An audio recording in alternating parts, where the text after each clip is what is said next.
Would anyone like to do the recap, or would you like me to do the recap? You can do the recap, homie. So we had our session 1. It started off on a high note of success and, peace and politeness when Bellona, the herald of the prince, came to deliver a message. The prince wanted to meet our lovely people, and Bellona handed her backside for being rude. So Bellona froze her to the ground with a command, and there was a little bit of a verbal throwdown. Following this, you guys went to the museum. You met with the prince of the city for the first time and agreed to deliver a package for a minor boon.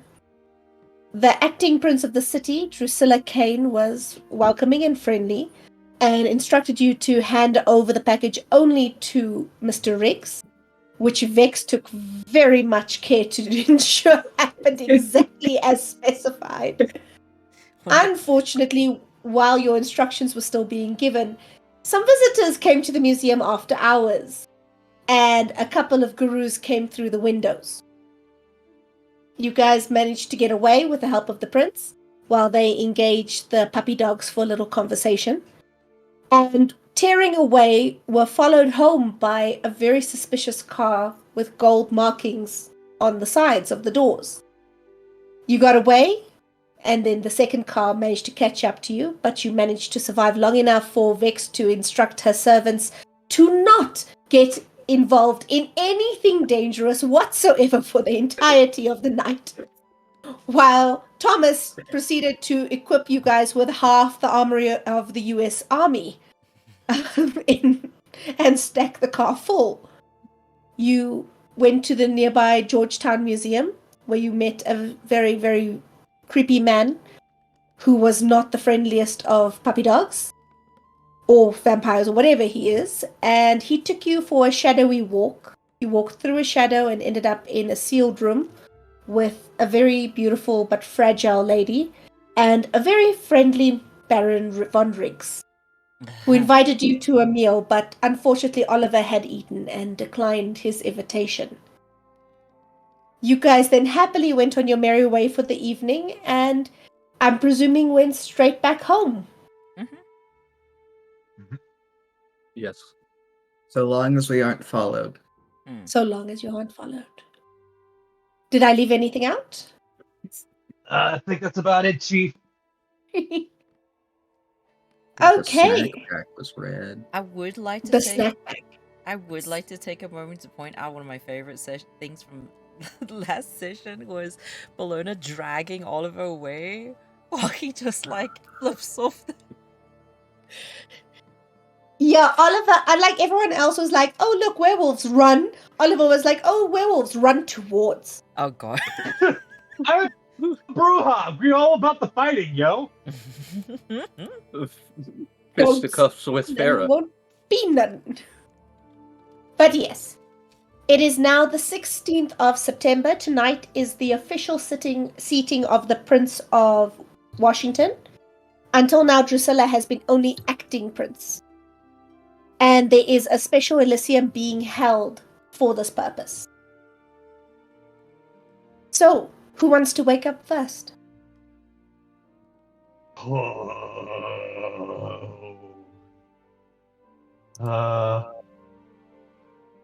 I'll wake up first.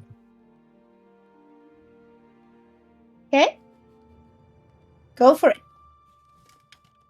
Alright. Oliver is gonna wake up, thinking last night was pretty chill.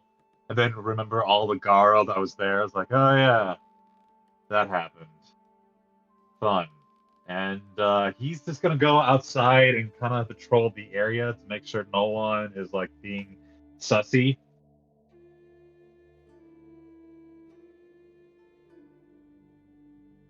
I can't hear ya.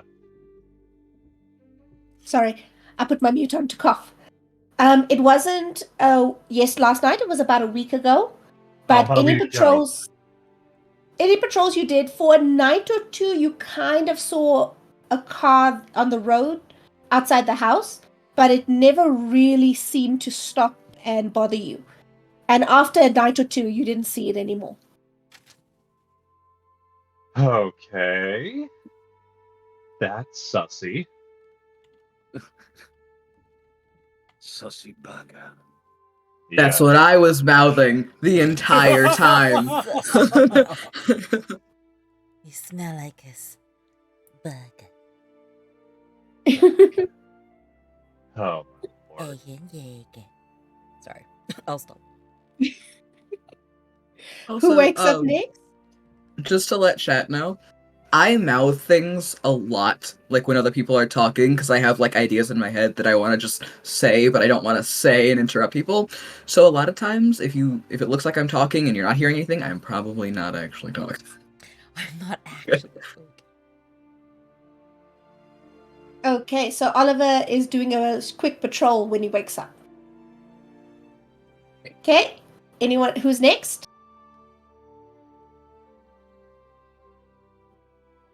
I'll go. I Okay. gotta get all dressed up in what Sandy picked out for me for the day. Sandy has great taste, by the way. You look fabulous. And then we'll go have his morning cup of deep red Folgers edition. So for anyone who's new for the session, Sandy is his personal assistant, an accountant, and favorite drag queen who runs his house. Okay. Do you look at the news when you are having your cup of deep red? He still reads the paper. Okay. So, one of the things that you pick up over the last few days is obviously there was a massive terrorist attack on a museum, and there was some fatalities. Some of the security were killed, but no one of importance was injured. They didn't manage to track down who did it. No one has claimed responsibility as yet, but the scenes of carnage and damage and blah, blah, blah. What has been stolen? There were a couple of things that have gone missing. Specifically, a sword from the Asian exhibits, the Asian room, and you guys were in the Egyptian room. From the Asian room, a necklace from the Tang dynasty went missing. A sword and armor set from the Zhao dynasty is missing. An Egyptian golden mask, origin unknown, is missing. And in the Egyptian room, a small toy of little value mentioned as a side note. There's not even a picture really. Went missing. So there hasn't been any more news other than that. No one's claimed responsibility. The museum is under repairs. Oops. You say oops like that was us. It wasn't. We didn't do anything. Not this time. Not this time. Not this time. Wasn't us.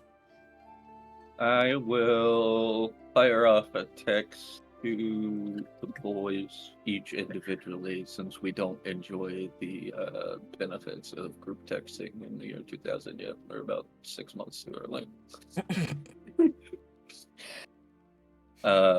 And put some feelers out. If there was anything of import specifically to the supernatural.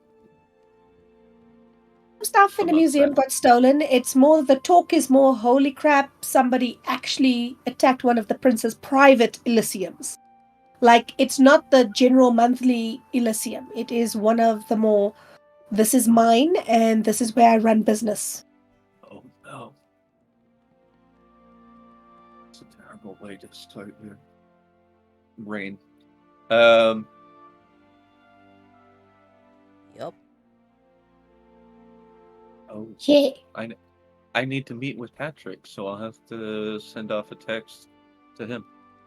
Okay. Have our little monthly meeting. Patrick is your cop? Yep. Okay. Okay. He's on shift tonight, but he can probably meet with you in the early hours of the morning. Otherwise, it'll have to happen later in the week. Yeah, that's fine. Hey, who's next, Bellona or Vex? guess I can wake up. I can wake Me. up. Why did you say that so ominously? All I can think, looking at that smile that Jack just did, was that quote about "be the kind of woman that when your heels hit the ground, the devil goes, oh shit, the bitch is awake." Oh, God. Fane gets up slowly. Like, it is a process for him to wake up. He, like, pulls himself out of bed. He takes a little bit to, like, stretch, not even opening his eyes yet, until he's, like, cracked everything. And when he's finally, like, awake, he'll get dressed in the outfit of the day, which I do have. I just don't know where to post for people to see. Mhm. And he will head himself blearily downstairs. He is not a morning or early night person at all. Okay. All that? That's it. Bellona? How does Bellona greet the evening? Luna doesn't actually get out of bed so much as just sort of force herself out of bed. She's just very boneless in the mornings. It takes a moment for everything to start like gearing up.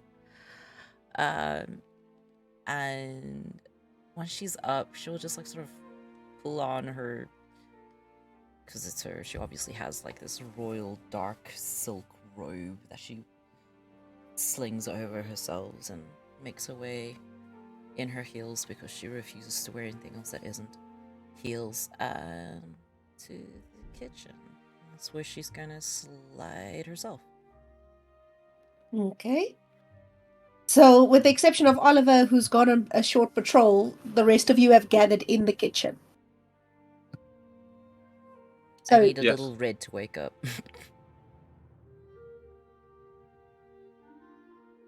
Fane will walk in and, like, rub at his eyes a bit before sliding into one of the seats.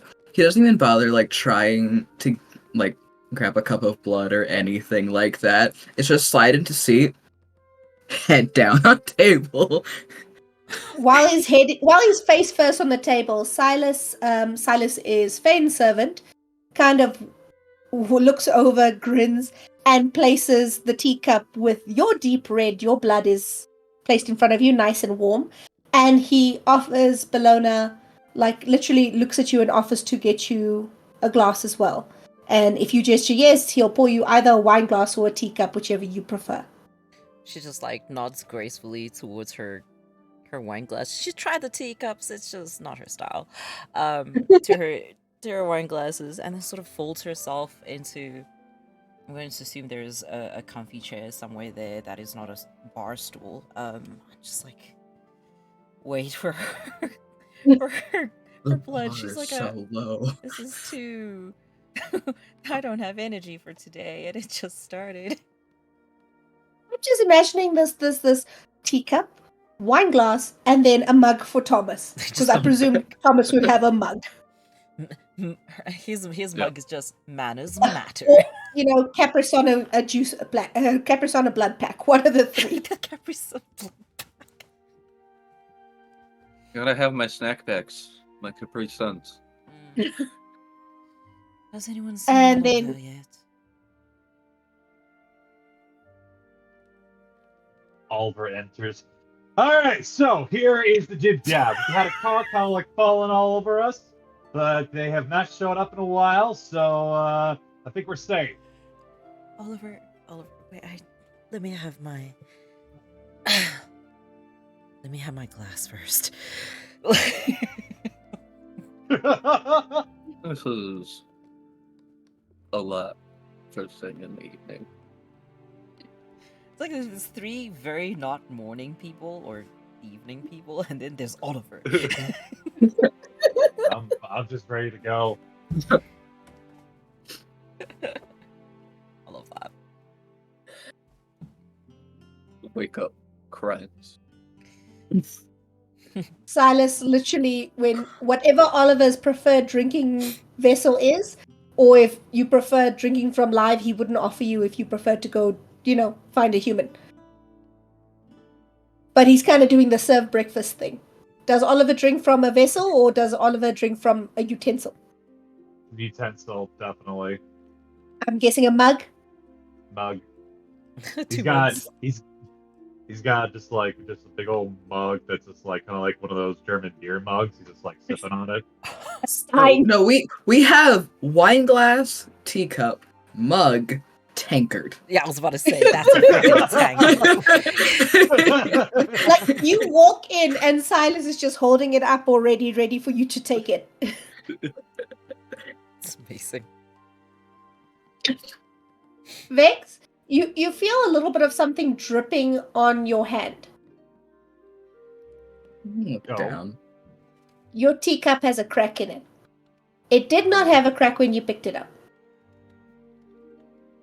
Yeah, it's just let me pick it up.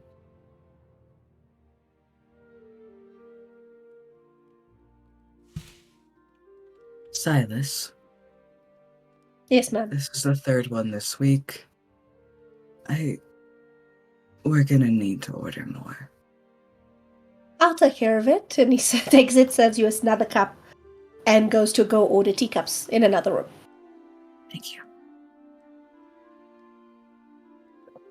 Your Oogie Boogie did have a little bit of a feeling for a few seconds. That's why it was the nonchalant. All right. So, feel free to communicate. Oliver walked in and announced that the car hasn't been there in a few days. If you think Bellona actually any of that information sunk into her brain, she just went, too much energy. Oh, I guess I will ask both the party and the boys. Oliver has frozen? Oh, you're back. Okay. Okay. Did you catch that? No, what happened? I'm just gonna ask, and I'm gonna fire off a text to this effect too to the boys. If anybody has they're the contacts, they are the boys. The I boys. know. Does anybody? No one's responding. Anybody know anyone? I'm also asking the party. Who could bulletproof our cars? Because that was not real fun last time. I mean, I know I can replace the car, but I don't want to. You know what I'm saying? Also, not getting hit with bullets would be great. And he sort of gestures to Bellona. Why gesturing at me? Because you got winged in the cheek. Oh, yes, I did, didn't I? I How do was you more forget something distracted like by that? other things, but yes, okay.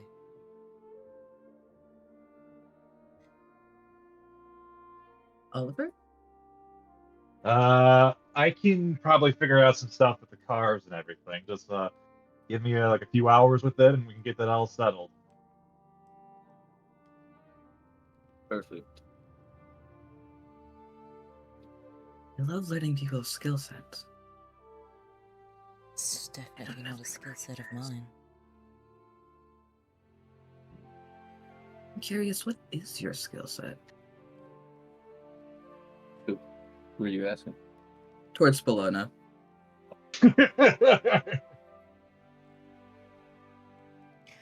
I don't think you have any interest to find out.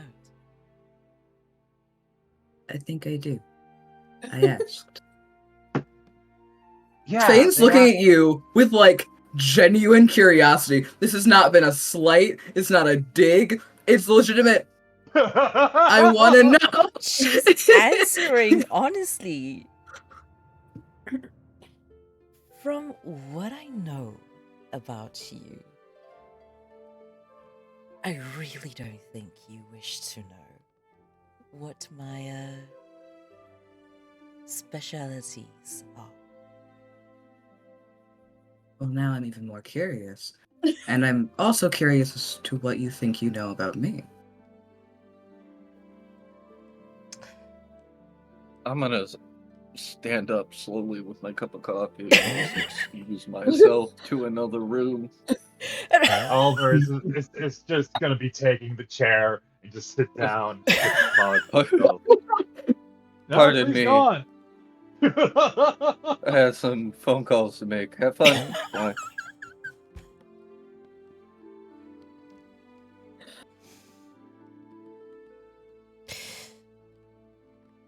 Shall we put it this way? My specialities lie of a physical, sexual nature.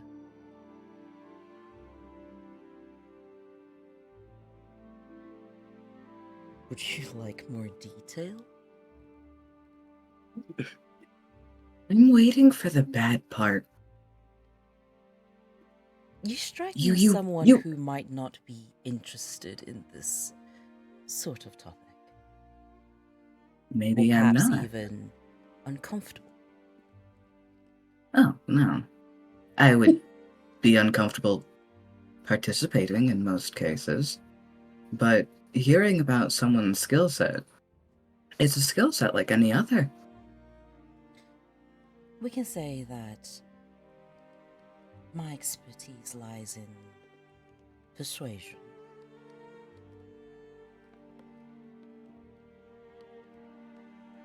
I think I'm getting the picture. You let me know if you want me to paint it in more detail.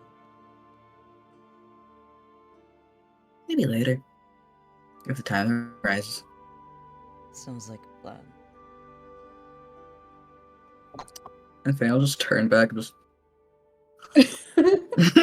Bellona is highly amused by this entire interaction. Fane's curiosity's been sated. The attention's gone. That's fine. It's just like, she's cool. very like, this is not what I thought I would be talking about when I woke up today, but okay. She's mostly interested by amused by how the other two were like, we're just gonna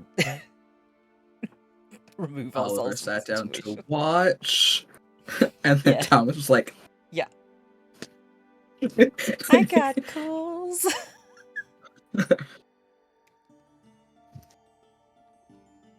Okay. Anyone want to do anything else? Oliver, just from going all that, just gonna finish his blood, slam the tankard, and it's like, oh, this is a colorful evening. I do have a question though. So if Bellona's cheek has got like a thingy, it's gone by now, right? Oh yeah, no. It would have been 1 lethal damage. You heal a lethal every night. Okay, cool. As soon as you wake up, it would have been gone. Good to know. No. So, you are perfection once again. How she likes to be, yes.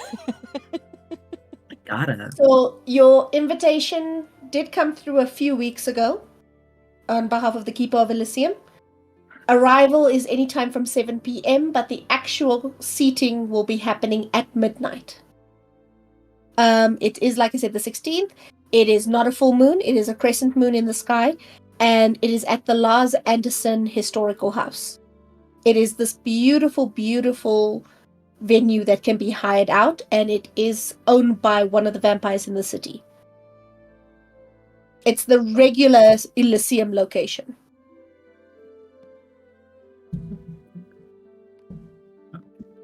So tonight's the seating. I hope it goes a little better than, last week. Indeed. I hope. I do have a question for you, Faye. What would you be wearing?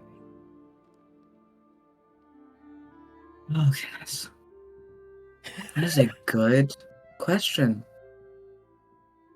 Fane, like, kind of looks down, finishes off the little bit of blood left in his teacup. Thinks for a little while longer. If I placed those gloves with that jacket, but that jacket doesn't quite go. the headpiece I want to wear, but the headpiece would go with the boots, but the boots also have to match the undershirt. And then the pants also have to match with the... And, like, it's... Your question has been lost in the process of now figuring out what he's going to wear. Oh my god. He just still trails off, mumbling to himself. Yeah, and she's still in a silk nightie.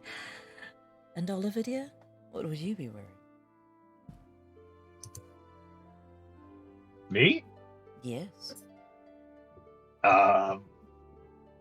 Just points to this outfit. Just this. I don't really have any suits or anything. If it wasn't for the size difference, I would offer Feign to dress you up. And, like, Thank you. what's up? He could I try, have clothes that would fit. he could try one of mine. I don't know how much overlap in taste there is, but How tall is Oliver compared to Thomas? Thomas is 6'2". Okay, so we're about the same height. But But, Bellona's a bitch, so she is going to like hook her arm around Oliver's. Feign says they might have something for you.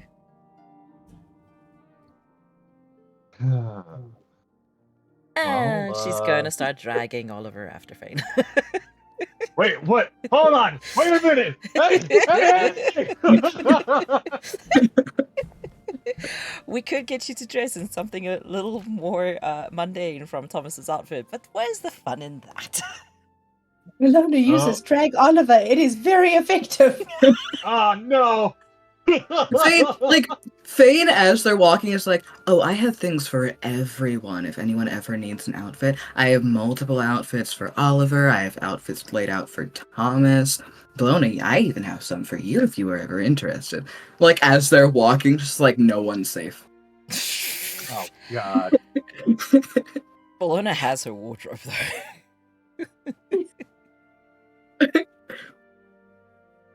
What is Oliver wearing? Is it just like t-shirts and pants? He is wearing his little bomber jacket. He's wearing kind of like a very yellow bike beater shirt, and he's got his hair up in like spikes. I want to see Oliver in ruffles.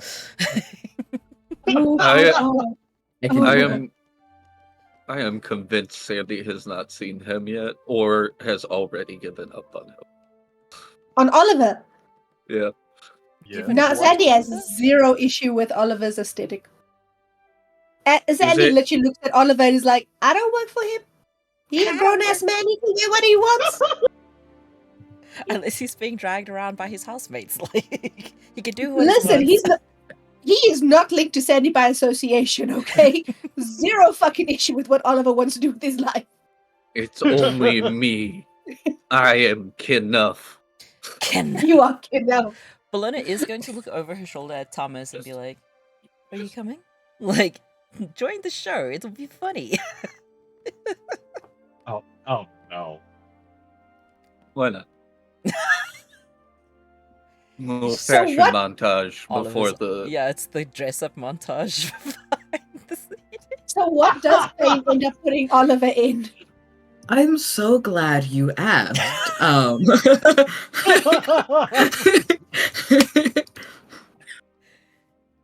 So, I'm gonna put not only do I have what Feign is wearing, in Jack's server under anything TTRPG, I'll be putting all of their outfits in that chat for those who want to go looking. So here is the outfit we have up for Oliver. It's a nice deep blue with light blues. There are definitely like a bit of the ruffles. There's the one shoulder cape. Oh my goodness gracious. Oh I'm lordy. so happy right now. And Oliver's reaction to this dress up. Oh god. It's just okay. It's got pantaloons. It's the best. Scotch!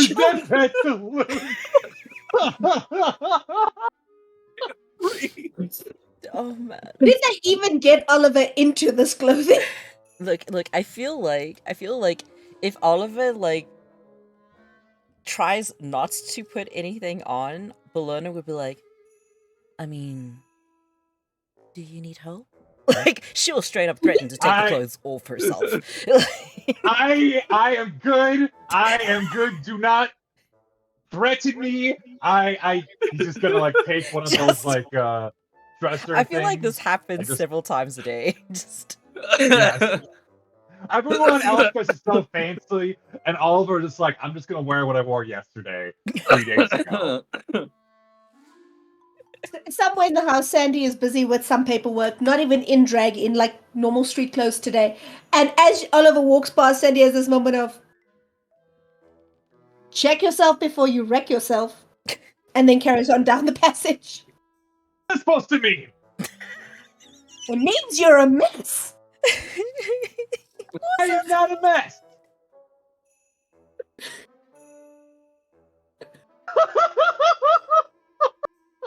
If you could have shave your goddamn legs. oh my god. Shave my goddamn legs. Oliver's just gonna like rip off his pants. Do you not see these legs? Do you not see these calves? These things are good. They're not hairy at all. Did They're Oliver just pants himself in the Yes. Oliver's in underwear. He ripped his pants off. straight up? No more pantaloons. Just no more. Oliver. The pantaloons are panta shreds. Yeah. Yes. God damn it, boy, put on some goddamn pants. What's wrong with you? Bellona's just gonna wrong straight up with me? be like, Oliver, you're I mean, you got a cute tight hiney, but you don't have to be waving around in everybody's faces. Unless you want someone to do something with that cute little hiney. I mean, I could help you there. I am married, thank you very much. What's your point? I am in a committed relationship, and I am flattered, but no thank you. Wait, where's your wife? She don't live here. Is it a wife? Is it a young man? You know, it's legal now. Oliver Wait, is it? I'm not sure. Once you mention about Oliver White, he is going to go silent. With a very sad look on his face, and just go into his room, shut the door, lock it. And Sandy walks back into the office and be like,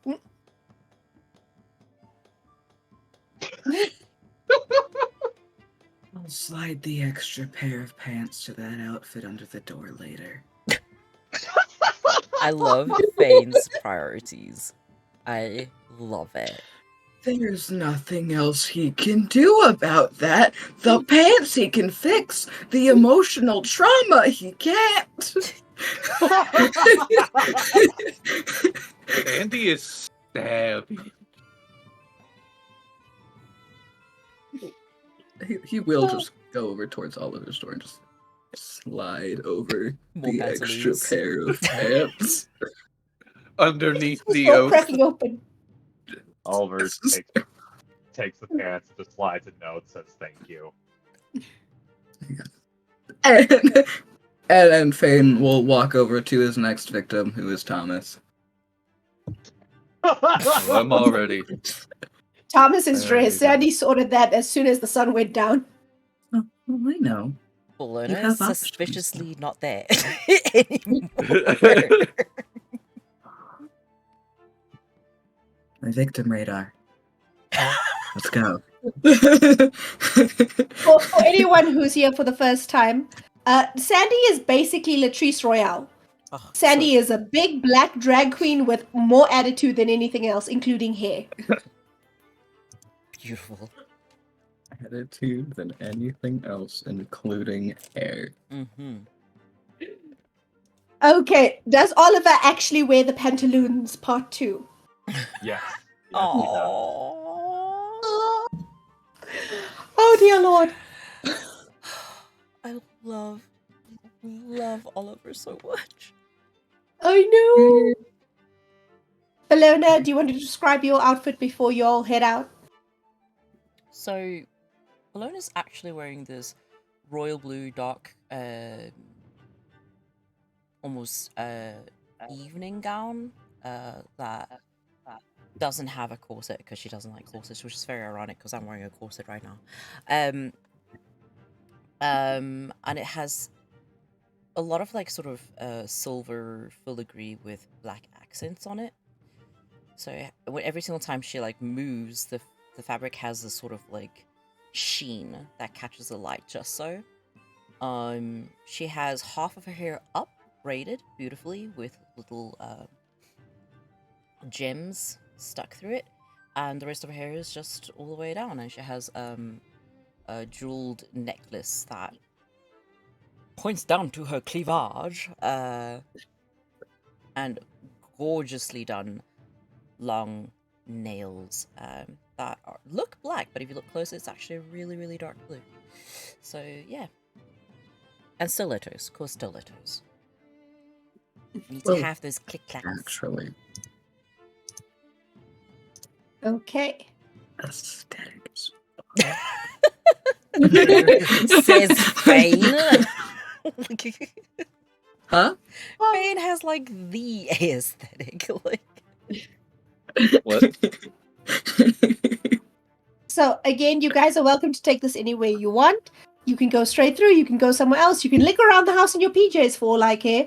We'll make a plan. No. No.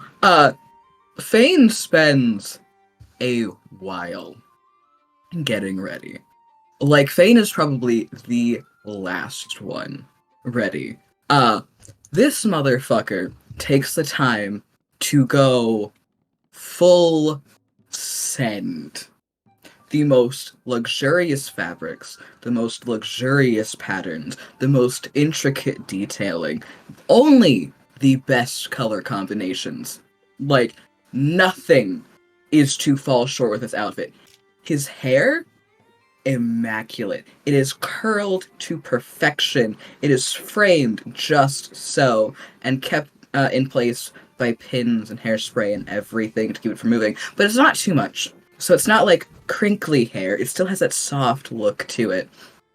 And he has on this gorgeous white and gold piece that has accents of like a pastel blue in it, which includes earpieces that go around his ears, kind of like cuffs, and detail along his cheekbone, like right under, to accentuate it.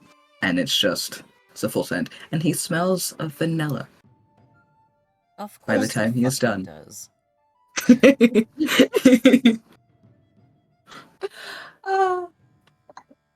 So what time are you guys going through? Or again, you can do stuff anywhere else. You can do stuff around the house, the city, your choice. Oliver is just like, as soon as he gets his pants on, he's just going to the car, kind of like turns it on and just waits for everybody. Having seen the picture in anything TTRPG, like, see Oliver in that outfit is Like, so cute. His eyes are showing. Them thighs, them cows. I will say, the Big pantaloons eyes, are a little longer. Oh no. For the sake He's- of the aesthetic thing. He's But, like- showing his knees? Like, gasp. He is showing his Like that. knees. They're cut right above the knee. He does have that knee action. Gotta show off the calves. Like, Feign knows that Oliver has nice calves. Like, they are a feature to be accented. Bellona gets Thank that. you. Oh my stars. Bellona gets that. That's why her outfits always have like a deep V. She knows where her assets are. Oh my god. I love it. once Feign is finished getting ready, he will emerge in, immaculate makeup or whatever. He will emerge to the world, and just kind of try to find out where the others are. We'll probably note Oliver already in the car, and is gonna go look for the other two. Yeah, Bellona will probably be seated somewhere in between the rest of the house and the car, either a bench outside, sort of just waiting. And the moment she sees everyone else, she's gonna pick herself up and slide into the car, because any moment where she's not in the car, the better. She's not as bad as Feign. He's fine. Do we have like the astronaut cross seat belt for gargoyle mode? Do we have that? Has not been done yet. That's one of the texts I fired off. It's been a week. People have lives, Doug. No, this is a priority. We have gargoyle mode. Hey, gargoyle mode keeps me safe. Like, where's Thomas? He's wandering out. He's got his nose in a book. He's not acknowledging any of you at all. Just wandering up to the car. Should I go collar Thomas? Or do you think he'll find his way over here? He'll find his way over there. Feign will. Are you parked it? Is it parked in a weird spot, or is it where it usually is? It's on the roof. We don't know how. Wonderful. we'll grease lightning it and I'm fly sorry, away. my brain The literally end. just wait for serious? Yeah, it's the neighborhood mage got bored. It's fine. It's fine. I'm scared of saying stuff like that now, ever since the water library became canon.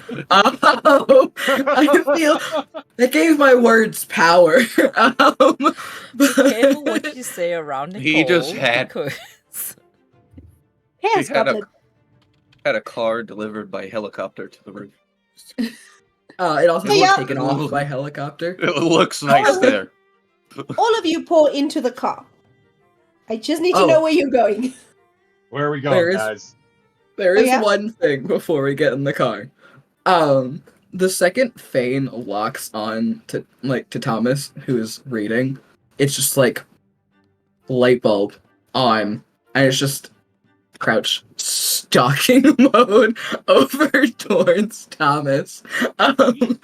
And it's this little 4-foot gremlin creature with ball-jointed doll tattoos, all dressed up, just scurrying over to Thomas. And once they get to Thomas, they just take a second, and then it's a little tug. What you reading?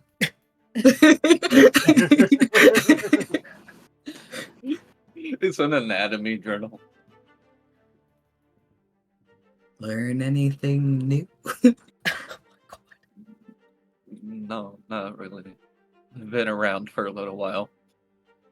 And anatomy hasn't changed in all that time, guiding Thomas over to the car. I have this idea of the moment Feign goes into crouch mode. Bellona's just her lace fan up to her face, and it's just her eyeballs slowly watching Feign creep up to Thomas. Just My sympathies lie with Oliver, who has been in this car for 40 minutes just going, Oliver's just vibing. He's got the radio Music. going on.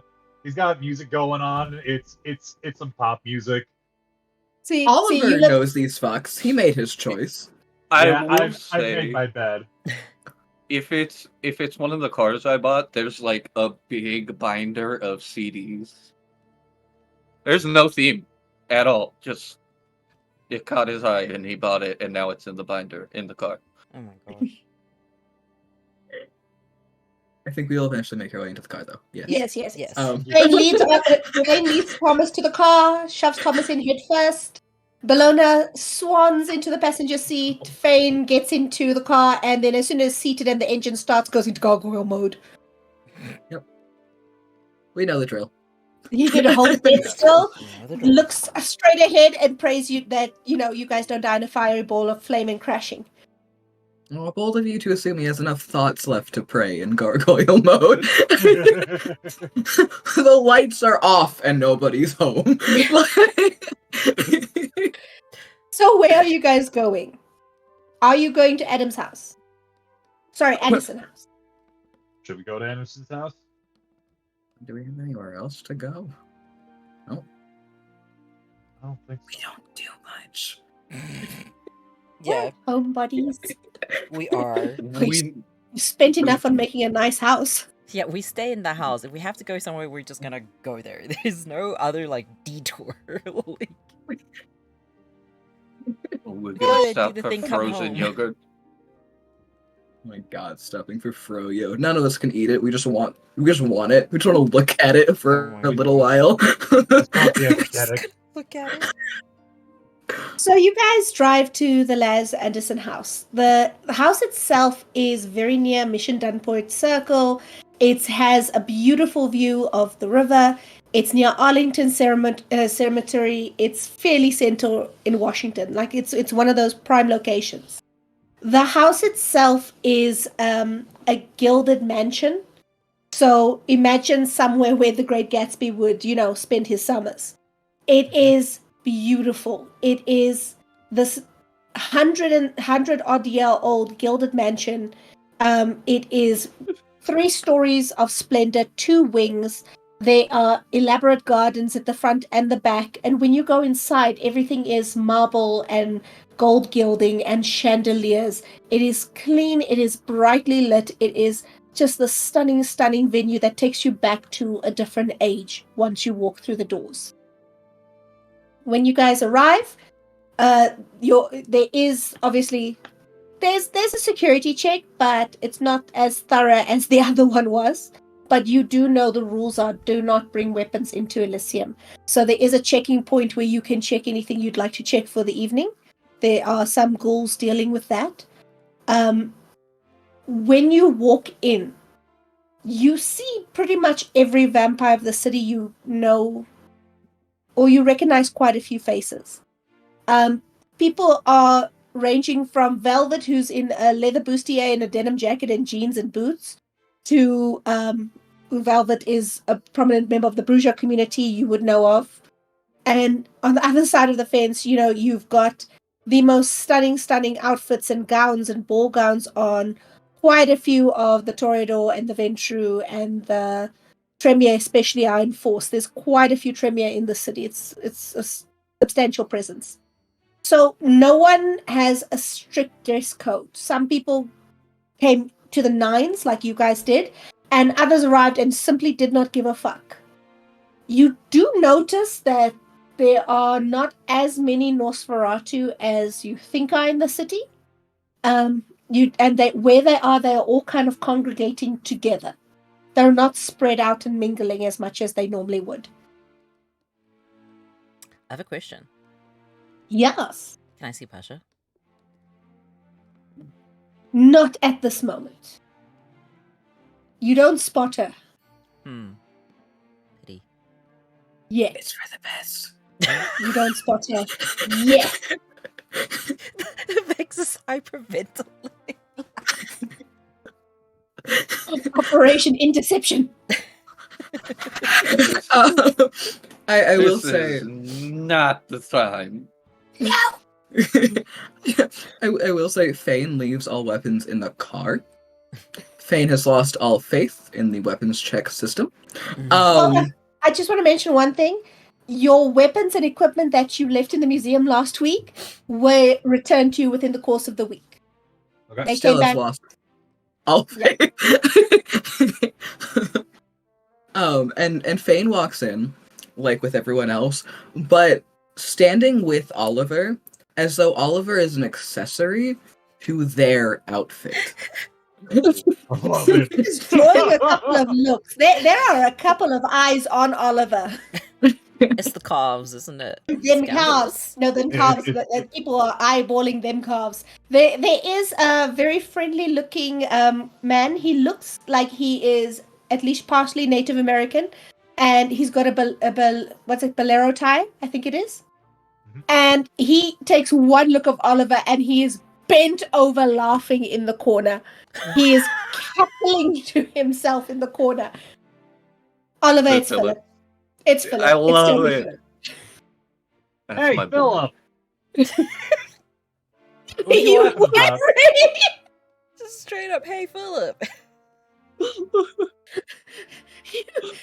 look like a French guy's ugly toy boy. I will have you know, fuckwad, I work out these very, very well. Have you not seen my calves? These calves are immaculate. Oh no, wait, you can't, because you can't see any good calves, because you don't have one, you stupid stinky bitch! Did you press yourself in the dark? Or did you lose a bet? What the hell? It's called that. It's called fashion, you uncultured swine. Old-fashioned mistakes. What the hell were you thinking? I was thinking that I should show off my calves, and they are looking very, very good. They do look You nice. know what? You know what? You're right. I gotta say, you're right. The calves do look great. I mean, you know what? We should keep this moment for posterity. And the BlackBerry comes out. Good. Now apologize. Hell no. All right. Gonna slap him in the face. Roll to attack. Amorette, Feign is just in the background, just standing there. That would be a Like- Dex melee. Just watching, like, not only their designs and stuff get insulted by watching the ensuing confrontation, just like, my honor is being defended. My honor. He got is dressed being up like one of his friends. Of course he's gonna like defend them. 3 successes. Okay, give me a Nice. second. I'm just finding his stats. Honestly, if Oliver didn't, Bellona was getting angry. So like she's just like, good. Philip is more attacking Oliver than he is the clothes. I know, but it's like, did you get dressed in the dark? And Bellona's like, excuse me. I love that Oliver You- and Bellona are like you- defending. You and nailed Feign's him. like, You nailed him. He met God in that hand. You just gave him a whop. He And he falls sideways. And he's like, I may have deserved that. Oh, you definitely did. This is a whole Next chapter. time- After a moment, though, there is a very, very calm. From behind you, there's a. Yes, what can I do for you? And Lau is standing there. He is in a black plain shirt, button-up shirt, black pants. Is like, while I do know you share a personal relationship, we do have a rule of no fighting in Elysium. I will ask you to honor that. All right, sorry. I was just teaching my friend here some manners because apparently he was not doing any of that. Yeah, he got offended because he's dressed like a pimp in freaking Lilliputian land. You want to say Follow hi the to the yellow fight? preclude! Follow the yellow preclude! And he runs I- off. I swear to God.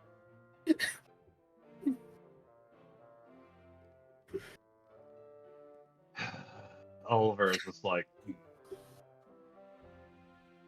He doesn't run far, but he's not going to let you slap him again. When he Look. sees it coming. I won't slap him if you just kind of give him a little lashing about some manners. Nope.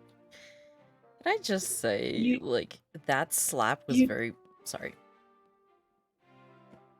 No, go for it. No, I say that slap was like, his ancestors felt that slap. Like, Pretty much. He done did roll bad. He dodged into the slap. oh no, he misjudged. it's like everyone trying to move out of the way in Cyberpunk. Oh, They no. always move into where you're going. Yep. So you have this moment where he runs over to Thomas and he's just like, your friend's real sensitive. I mean, you should probably apologize to him. There's a Yeah, reason you're I right. didn't stop it. Nah, I was a bit of a dick. I should apologize. You're right. I just couldn't resist. There's a pair of eyes staring at him from over a fan. He's very distinctly not gonna look. I feel like this is a common thing. Very much. But if is Feign standing nearby Thomas? Fane's just watching this unfold. Like, everyone's kind of up in arms, and Fane's look at peace, unbothered. Like, In my own Fane's lane. having a wonderful time. Fane's like gone off to mingle or something. Okay, so Love he that. so he looks at Thomas and he's just like, look, it on the short one, it looks great, but it's not exactly what I expect to see. And he looks at Oliver, he's like, look, I was a bit of a dick. It just kind of hit me by surprise, like you did. I'll accept it. And he gives you his hand to give you a shake. He doesn't shake his hand. He just kind of stares Okay. at him. He was like, so I'm gonna go over there. I'm gonna go over there for a while. Good for you. Good for you. I will say, funny enough, with the Bruja like beef going on, Fane's probably gone to find Bjorn. Oh no! Follow the Oh, lead. You God. called their dad? Oh dear. So as Fane's wandering around, Bjorn is there's a couple of Bruja near him. They're all kind of just hanging out in the corner. They have a blood doll that's there with them that is serving them, but they're not feeding from the blood doll. They are kind of getting the beer mug version of the blood doll, and if you have a sensitive nose, somebody did some drinking before, they gave this blood. This is equivalent of like a beer. It's amazing. Sorry, the "you called their dad" comment apparently nearly took me out of existence. Called their dad. Good. I don't know what went down my windpipe, but something did, and that was the end of me. Once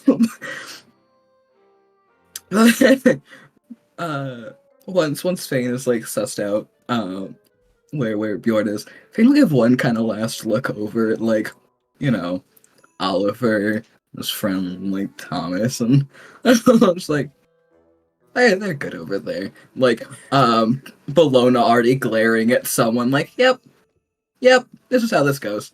And then we'll head on over through the people to get to Bjorn. Okay. So Bjorn's like, he's kind of just chilling there. He looks grumpy as normal, and he looks over and he sees you walking up. And he's like, "You short shit! What the fuck you want?" I'm just here to say hi. And he looks at the guy next to him. He's like, "Get the fuck out of the chair!" And he knocks him out of the chair so you can sit down. He literally just puts his hand on him and shoves. Feign doesn't bat an eye, just walks up, takes a seat, like, pulls his legs up to cross them, full on, I am now here. Thank you. I've taken your spot. Just acting kind of like a cute little shit about it. Because Bjorn gives him that ability. And then, we'll turn to Bjorn. I think we've been here less than 5 minutes, and things have already gotten pretty interesting. How have things been going since you've been here? Boring as hell. Wait, what's interesting? Where? Are you involved? Is it a It was fight? actually, yes. It involved 2 of yours. Hmm? Not so much a fight, but there was one hell of a bitch slap. Jesus Christ! Who the fucking what did they do? And he literally stands up like he's gonna have to go sort shit out. Feign reaches up and like puts a hand on his arm. It's like it was Oliver. Oliver was defending me. And he has this moment of, from who? From this very tall, this man is like 6 foot something, beard, muscle, and is known for walking around with an axe in his waist in modern times. This man is very much looking down at you going, from who? Feign not wanting to get anyone killed. It's like, it's been handled. It's fine. We're okay. You said Oliver handled it? Oliver handled it.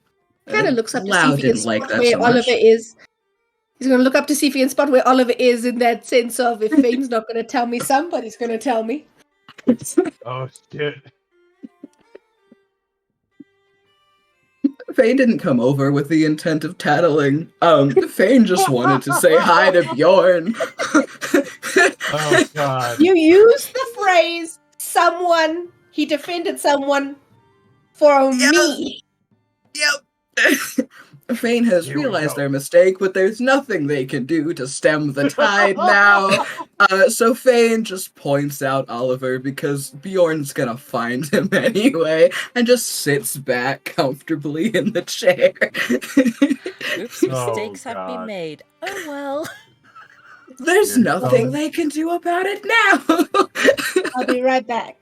And the very large Bjorn. So this is the Primogen of the Bruja in the city. He is known among the Bruja for being a very reluctant Primogen. He doesn't actually want to be the Primogen, but he's pretty much the biggest badass among the Bruja in the city.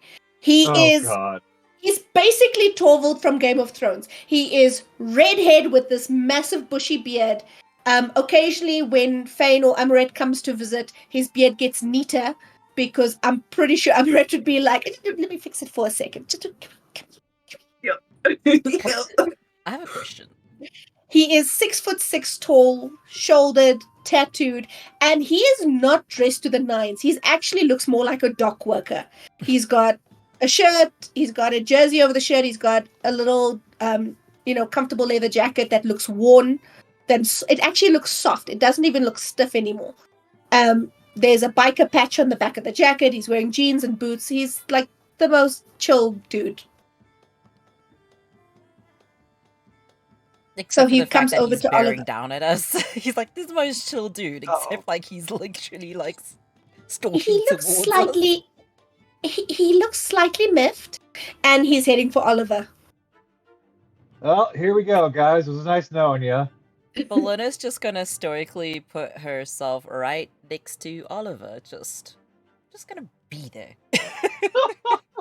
For no reason. Yeah, If you'll die with company. Yeah. That's true. Slide. He kind of comes over, and he's just like, Oliver, Oh, hey, what's up, bud? boobs.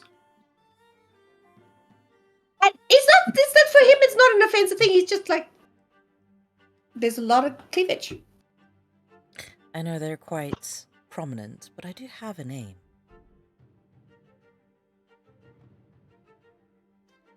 You've forgotten my name again, did you? Starts with a B.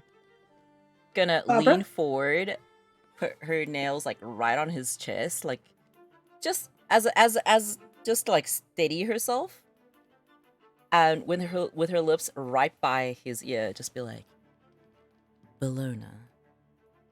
It's not that difficult. I'll try and remember it from now on.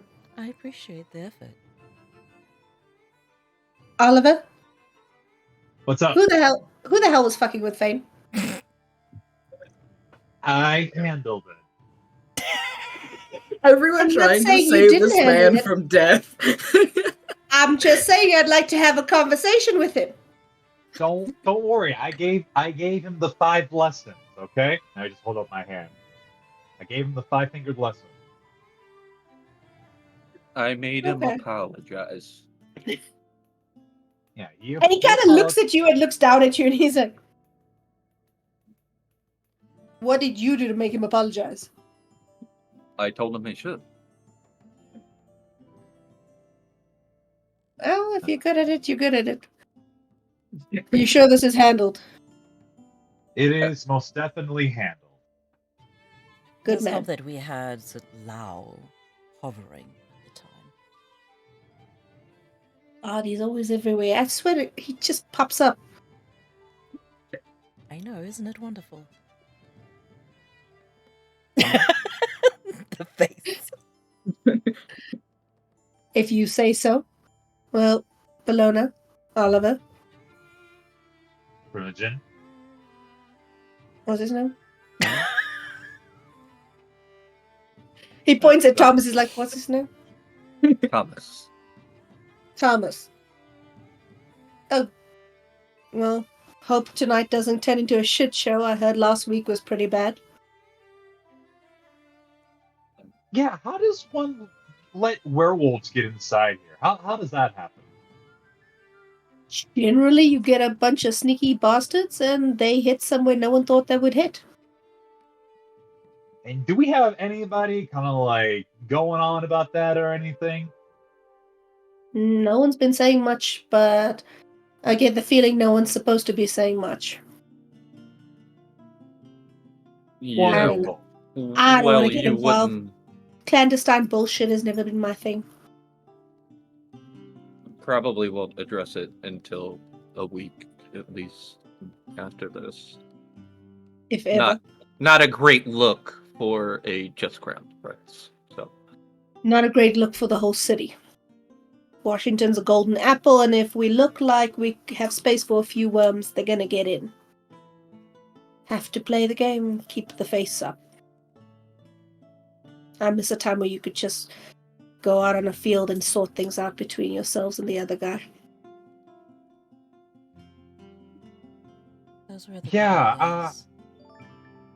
I was also wondering if you had some other information, some personal information about a certain thing. About what? Just kind of like gives him a hug and just kind of whispers so no one else hears. My wife. I heard about that. I'm sorry, but you guys were living off the grid pretty much. I don't know anything about it, but my sympathies. Her people might know more if you can get them to talk.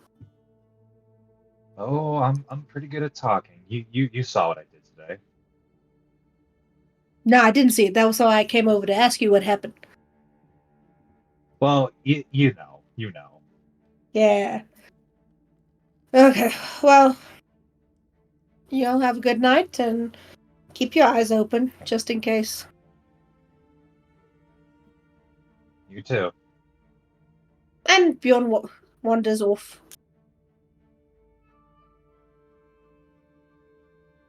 I think while Bjorn's been gone, Fane's like struck up a conversation with the other Bruja that's just been around. Like, alright, I'm here now.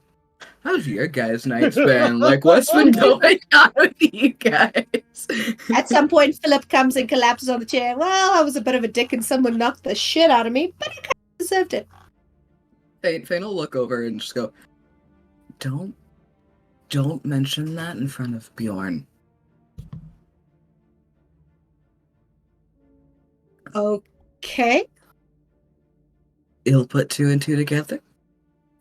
No, I get you. I just think that if you fuck up, you gotta take your knock.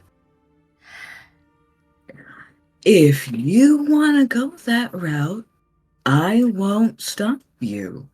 Listen, I'm not I'll gonna go enjoy there on the purpose. show. I'm not gonna go there on purpose, but I think you Well- are not good. You're Velvet is there. Velvet is just chilling as well. Seems very impatient for everything to happen. But Velvet is not known for playing the Camarilla games. She's just kind of like talking to random people, looking around. She's frankly, but this is not her scene. She doesn't want to play nice. She is a muscular woman, but she built like a bodybuilder. Beautiful, beautiful, beautiful, long black hair, but there are more muscles than anything else. And she is very strikingly proud of her physique. At the moment, she's wearing a catsuit that literally hangs and shows her arm and her biceps. Goes from her hips down. There's like gaps on the side of her legs showing off her thighs. And thick thighs save lives kind of situation. It's true. They do. I think our whole group is just like, yep. Get it.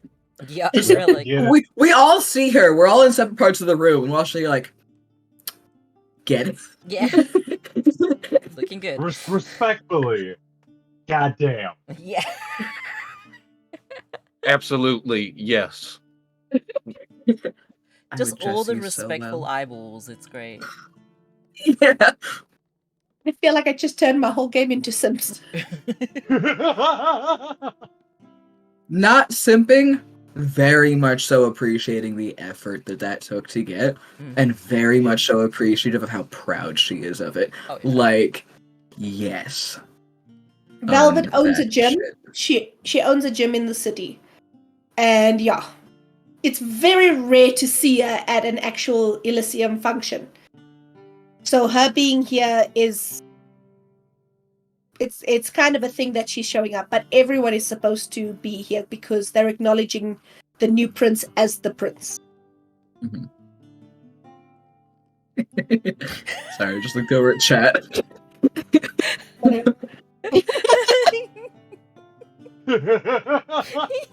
Sims 4 Undead Edition. Respectfully, mommy. mommy.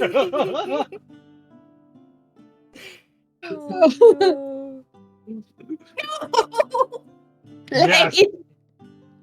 Then get out of chat. No. So if you want to look around, there are very few visiting vampires. There are a couple. No, there are a couple you don't recognize, but majority of the city seems to be here. I'd need a roll if you wanted to know if everybody's here or not. I'll roll. I would like to roll to see if there's anyone I don't want to see. That makes sense. Perception investigation. Right. I'm just keeping a lookout for everyone. Fane is like, yes. People. Oliver hi. is going into patrol mode right now. He doesn't trust anything. Okay. It's like my players don't trust me. Perception No, we plus don't. what? Investigation. Same for me? Anyone who wants to look around the crowd. Okay. I need to have the dice roller up. Oh, I don't know what. Just use Google Dice Roller. I use Google Dice Roller too. I have an aesthetic dice roller. I will roll regular dice for now until I, which are still aesthetic, because they're marble. Until I can get that up later. This is my D10. Yes. No. Okay, Yes. I am.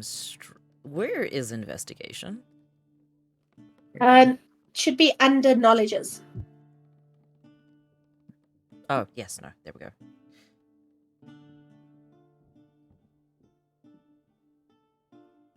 One success. Okay, 3, 1, 3. Just waiting for Jack. I'm talking to the Bruja. 7, right? Yeah, standard difficulty 7. So that is 3 successes. Okay. Nice. So, because you are talking to the Bruja, you're not paying as much attention. You do know that you do notice the prince isn't here yet. You see your Primogen, Chase, and you see his partner Evangeline. They are chilling on another set of couches nearby. It's just, you see the standard notable names all over the place, but you're not noticing who's not there.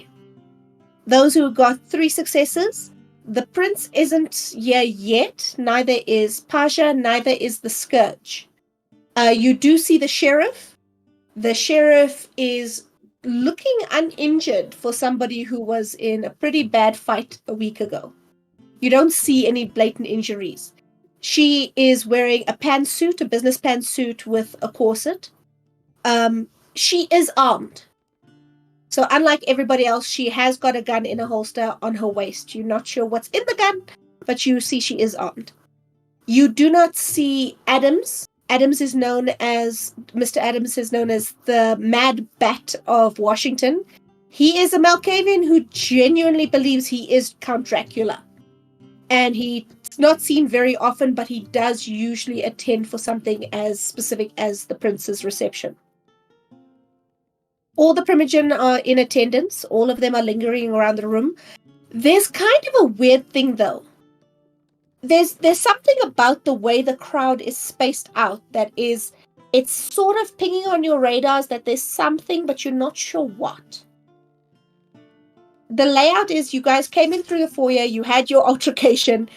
Vex went into the main room, sat with the Bruja. The main room is a ballroom with 2 stairs going up to a balcony, and the bars and the extra seating is on the top of the balcony.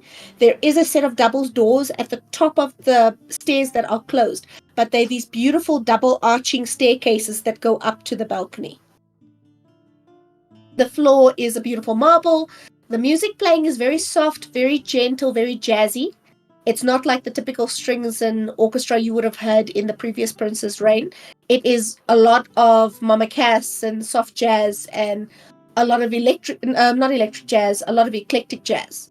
Like the stuff that you don't really hear melody, it's just sound. But it's very pleasant background noise.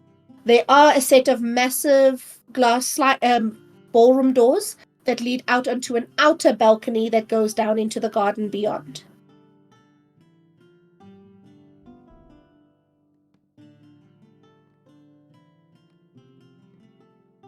So, where to next?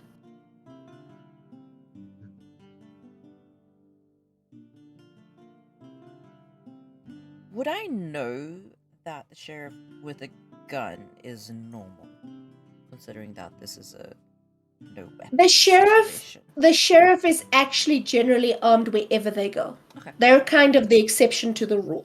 Cool. If anyone who's been in the city longer than 3 or 4 years, you know the sheriff. This has literally been the sheriff for the last 3 princes. This is the 3rd prince that the sheriff has served under. And the last 2 died when the sheriff wasn't there. And the sheriff isn't known for using swords or blades. Generally has guns. But people aren't quite sure why guns are enough for this to be the sheriff. I mean, she's not a big built person. She's built fairly slim, fit. She's an African American woman, hair in braids, but she's the sheriff and has been for almost 100 years now. I'm gonna pat Oliver's arm, and then Thomas's and be like, What? I'm going to go have a word with the sheriff. We'll Okay. be right back. And wander Don't over. start too much trouble. I'm so scared. This is either gonna be really good or really bad. Whenever Bellona's like, I'm gonna go talk to someone, I'm just like, Just- okay. You're not there! You've had Oh, I one know. session with Bellona. Like, it's That's fine. been enough. She's fine. Perfectly Fine, okay. it's fine, everything's fine. What is the sheriff's name again? Go on. The sheriff's name is Serurubele or Bele Tlawe. She does Serurubele. Most people call her Bele. I don't think I know her well enough for that. It's more a pronunciation thing. Don't think I know her well enough for that. Is going to. Good evening. She's pretty, but she's got very masculine features. Like she's got very wide cheekbones. She's got a very squarish face. Mm-hmm. So she is pretty, but she's not your traditionally pretty kind of person. It's more a case of self-care and skincare and makeup that comes out in her appearance. What's she wearing? Sorry, my brain wants to know. She's wearing a corset. It is a beautiful dark green corset with white boning that is visible through the corset, and she's wearing a skirt with a slit leg. Hot. If you look carefully though, you'll see that there is not bare leg beneath the skirt. She's actually wearing pants under her skirt. Hot. Yeah, just gonna. I want to use Swan because you did, because that's basically what she does. She just gracefully shows up. And she's just gonna be like, what was her name? Serurulele? Serurubele Klaue. Serurubele Klaue. Good evening. So this is why most people call her Belle, because most people butcher her name. She will fucking practice until she gets it right. I have not practiced it, so I'm not gonna get it So right. say it with me. But- Say it with me. Serurubele. Serurubele. Yes. Chloe is her surname. Serurubele. Good evening. Bellona. How are you tonight? She kind of looks at you for a second and then she looks away. It's not that she's ignoring you, it's that she's constantly watching what's going on in the room while she talks to you. She's not gonna take any offense to that. I have a few questions. Well, concerns. Do you know where the prince is? Concerns? Probably getting ready. Is it normal to be late? Like, fashionably late? It's normal for the prince to arrive when they choose to arrive. About making a statement, Bellona, you should know that better than most. I wasn't making a statement, I was just curious. It's about the prince making a statement. Hanging around, lingering, making small talk is a lot less impressive. No, that I understand perfectly. And Pasha and the Scourge are both making statements as well? Oh, the Scourge is probably with the prince. Who knows where Pasha is? Why are you looking for Pasha? Oh, I heard about that last week. Heard about what? That you had a little run-in, or she had a run-in with you. That takes some serious balls. I'm sure I have no idea what you're speaking of. Oh, I'm sure you do.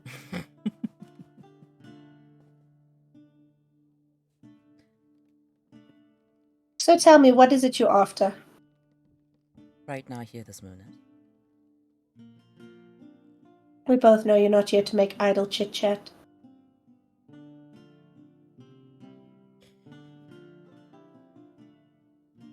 I sense there are things afoot, perhaps that we don't have knowledge of. But I'm not quite certain who to speak to about it. Well, if you knew what you were looking for, you could figure out who to talk to. I appreciate the advice. Not everything is worth learning, though. Just remember, the deeper you get in the game, the more they like to play with you. Unfortunately, the less you know, the harder it is to protect you and yours. I'm sure you understand. Oh, very much so. But eventually you realize that we're not immortal, like they like to say. We're just incredibly long-lived. And eventually that life ends. I am deeply aware of that fact. It's not a bad thing. Death for our kind is definitely a bad thing. But hopefully you can make it happen to someone else instead of happening to you. If they've earned it, it will happen.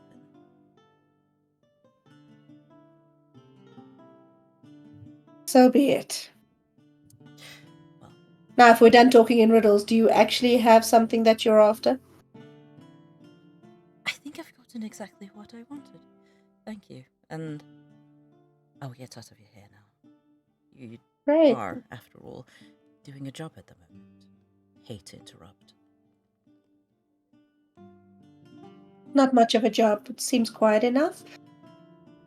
more reason to avoid making idle chit chat. The moment is like, it seems quiet enough. Blaine is just gonna glance at Philip and say nothing. Well then. Have a good evening. And then she's just gonna walk away. Okay. Or What is Philip Thomas like up the to? most interesting thing happening. I'm probably looking for Waylon. I already met Philip, but I assume Waylon will be somewhere here. Wayland is kind of chilling. There's a little bit of a patch of empty space near the Toreador Primogen, and Wayland's chilling there, but like he's not really engaged in anything that's going around them. He's just he's got a deck of cards in his hand and he's fiddling with it and shuffling one-handed. I'm gonna stop about 15 feet away and take his picture. Okay. Hold on. Expression and what? A picture would be expression and perception. Okay.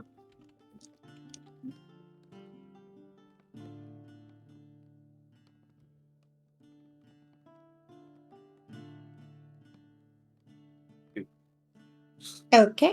It's not great. It's not bad. It's a decent photo, you know. It's like a wedding photographer type photo. Yeah. Just took a wedding photo of Waylon. I'm sorry, that's just so funny to me. I'll wander up to him, show him the back of the camera, see if he likes it. He kind of looks at you. He's like, "Hey, Thomas, man. Ah, that's a good one. You gotta let me have a copy of that." You seem about as entertained as I am. Got some stuff on my mind. Otherwise, I'm okay. You good? Should be. A little early to tell, but should be. Okay. How you doing? We'll talk about. You know, getting shot at, doing jobs, the usual. Oh, I saw your messages. What were you guys up to? Had a delivery for some people, and a car follow us while we were making the delivery, and guns. Not great. You always got guns on your Not a arm. good. Yeah, not a great weekend. I just wanted to paint some Gundams. You know what I'm saying? This was not on my agenda. Of all the things you could create, whatever makes you happy, dude.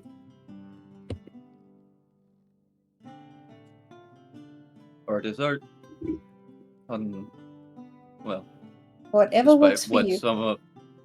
despite what some of our Look, brethren might think. I've seen those things you paint. The detail and the tiny brushes you gotta use. It's impressive. You got an eye for that. Forget what they say. You've heard what they say about me. Forget that. Art is what you want it to be. You are the artist.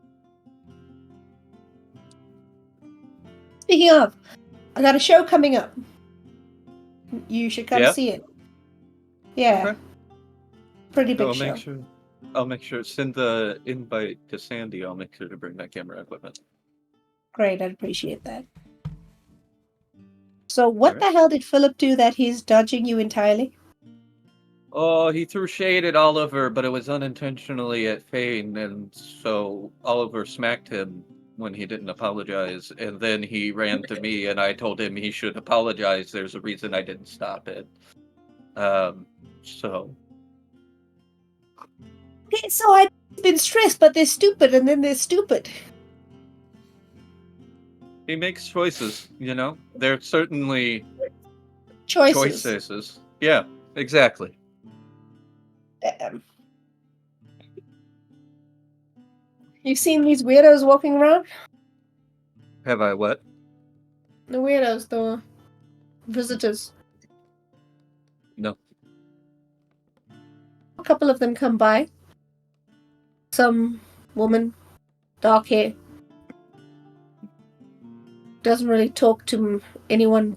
Spoke to the twins. No one else really. The twins are the child of the previous prince. Oh. But no one else really. So gotta be a gangrel. Guy had scaly ass scales all over his neck. Didn't see many others, but I haven't really been looking. Got some stuff I'm thinking about. Yeah. It seems at least calm tonight. That's other than the slap from God.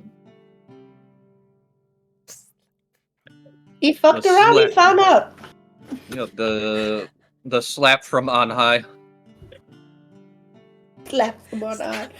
Oh, lordy. Well, you fuck around, you find out? Yeah. Fuck with people's kids, you know what I'm saying? So what were you saying about a car? Oh, Wait, yeah, it was just... Whose kids? My little ward, my little Robin over there in his pastel tux, hanging out. You adopted Feign? I might as well. They've been living here for 2 years. Okay. You gotta deal with that. You keep having people move into your house and you don't do anything about it.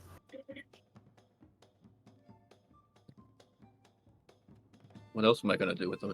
They gave me a haven and a domain that it vastly exceeds my needs. So, why not? They're cool. We talk, little weirdos, like my little collection. I love them. So what were you saying about a car?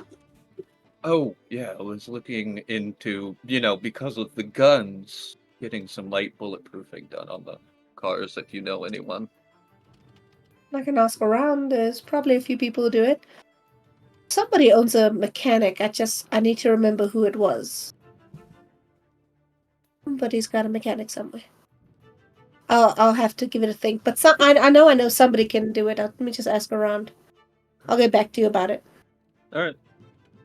I'm gonna go meander. Have fun. And he stays in the chair while you wander off. Eventually, the Feign's Bruja group starts peeling off. This one goes here, that one goes there. So what does Feign do after? As everyone's dispersing, and Fein's okay, the conversation's run out here. Feign will get up, sort of adjust clothing, make sure everything's still in its right place, look at the accessories, make sure we're all good, we're pristine, we're fine. And we'll kind of look around, see who else seems like they're free for a chat, or would be interesting to talk to. Oh, I made one mistake earlier. There is one Primogen you do not see. You do not see the Malkavian Primogen, but no one really knows what they look like. Fair. Okay. So we would just have no idea. There's every chance they could be here. Feign wouldn't know. Feign recognizes some people, doesn't recognize others. Feign wouldn't know. There are a couple of people that you don't recognize. There's someone sitting by the Nosferatu that's unfamiliar. They have almost a burnt look to them. You do see sitting all by themselves on the balcony, staying the hell away from everyone else, is Olaf One Eye. He's a Nosferatu who lives around by the river, not the Warrens. You see Chase, you see Evangeline, Chase's lover. You do see you see Celine Valentinez in a mask with other Nosferatu around her in the corner. Dr. Edward Walker is the Primogen of the Ventru. He's a fairly mousy-looking man with glasses. He's wearing a white suit and sitting on the balcony above you guys. And he's chatting with Cone Ross, which is the harpy of the city at the present time. He's a Tremere. Art Morgan is kind of chilling on the balcony separately to Olaf. They're not interacting at all, but the balcony is quite large. Art is the Primogen of the gangrel, and he's a fairly casual dude. He's fairly relaxed. On the other side of the balcony, to where the Ventru Primogen is sitting, is the the Tremere Regent.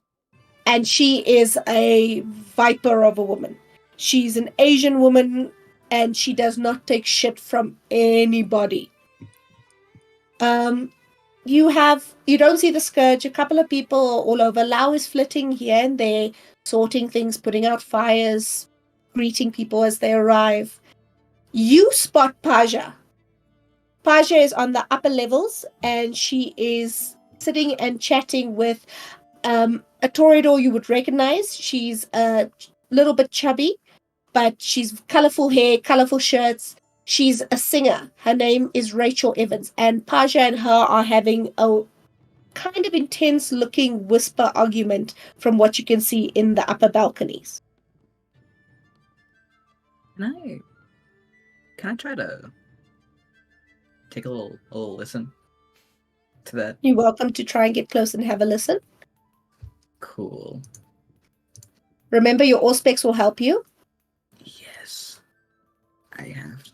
I forget that I have to pull up these things because they don't just exist on the character sheet. The word is there, but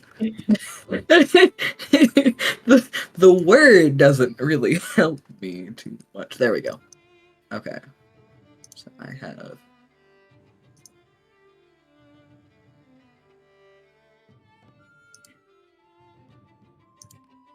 I'm gonna... How worth it is gossip? Do I care about gossip? Do it. Do it. It's worth it. It's probably about drugs. I just looked directly into a light, and now everything is bright. Sorry, I've made a mistake. Walk into the light. Yeah. I will spend a blood point to hear a little better. Just because I kind of forgot that some of you are new to Vampire, just remember when you woke up for the evening, you had to also spend Actually, no, you all ate, so you don't need to worry about the waking up blood point. Okay. So never mind. So you hear this whisper argument going back and forth. Paja sounds very concerned. And on the other hand, while she's having this whisper fight with Rachel is the epitome of chubby goth girl. You know, brightly colored hair, the comfortable clothes, the plaid pants, a little bit punk, a little bit goth. And she is very pretty and very colorful, except for the black patches of the goth side. She's kind of like a cyber goth. And she's known for her voice. She's known for singing among the Toreadors. She was turned for her voice a couple years before you were. And Pasha's sounding very concerned, and she's talking to her like, "You've got to stop going there. If anyone finds out," it's like, no one's gonna find out. I mean, it's not hurting anybody. It's I like it, okay? And she's like, "If your sire finds out what you are doing, he's gonna lose his mind. He told you to stop. Look, it's not drugs. It's not like I'm feeding off of druggies anymore. I can stop anytime I want. It's just blood." And Paja's like, "Listen, it's not safe. Something is gonna go wrong." And then while she's saying that, Rachel notices you and is just like, "Hey, how you doing?" And Paja stops arguing with her and goes very quiet. Rachel is the childer of the Primogen of the Toreador. Okay. Once Feign is noticed, Feign like kind of went gargoyle while listening, but it's just something Feign does. No one can really tell if Fein's listening or watching or just gone when they gargoyle. So like once Fein's noticing, it's like, "Oh, hi. I'm sorry, I didn't want to interrupt, so I hung back." No. We weren't really talking about anything much. I think you look great. And when she says that, Pasha just kind of eyes her with this befuck look for a second. She's like, You know what? I'll be right back. I need to get some air. And gets up and walks away.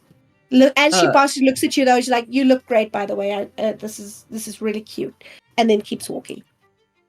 Feign will be like, "Thank you, real quick," and we'll just try to catch her for like 2 seconds. Yeah. And we'll point to Bellona, and that's it. Just making sure that she knows. She kind of looks over the Bellona balcony. Is like, "Ugh, look what the cat drug in. Really should take out the trash, not bring it in." And she goes and flounces towards the balcony doors. She's Paja is in a really interesting outfit. She slicked back her hair, and it looks like she took clay, and it looks like she put on the side of her neck, down her shoulders, down her arms, these strips of clay. And the material that makes her dress, she's in this mermaid style dress, but it almost looks like burlap tied with a satin ribbon. Feign like takes a second to watch as she goes. She's like, to make that work is impressive. She does make it work. That's the I know. Feign's like, okay, I fucking respect it. Before like turning back to Rachel, Feign will take a seat next to her and like cross the ankles, like turn their body towards Rachel to like give her their attention. How have you been? It's really good to see you. Yeah, no, I'm due to perform later, so you know the whole celebration thing. But I've been good. You kind of haven't seen Rachel much lately. I mean, you've seen her around here and there, but she's not as present as she used to be like a couple months ago. I'm you know me, I'm always fine. Well, I'm glad to hear it. You know, I've loved seeing you perform, and I've missed seeing you around. Maybe I've just been in other clubs. I've been trying out a few new places, but yeah, no, we can get together and do something soon if you want. I would love that, and if you're trying out new places, I'm always looking for new crowds. Do you have any recommendations that you found? I'll text you some. Like I'm not sure you'd vibe with where I've been going. Is a little bit dingy. I hang out with Bjorn. Yeah, but like it's like that. I don't want to turn the lights on where he hangs out.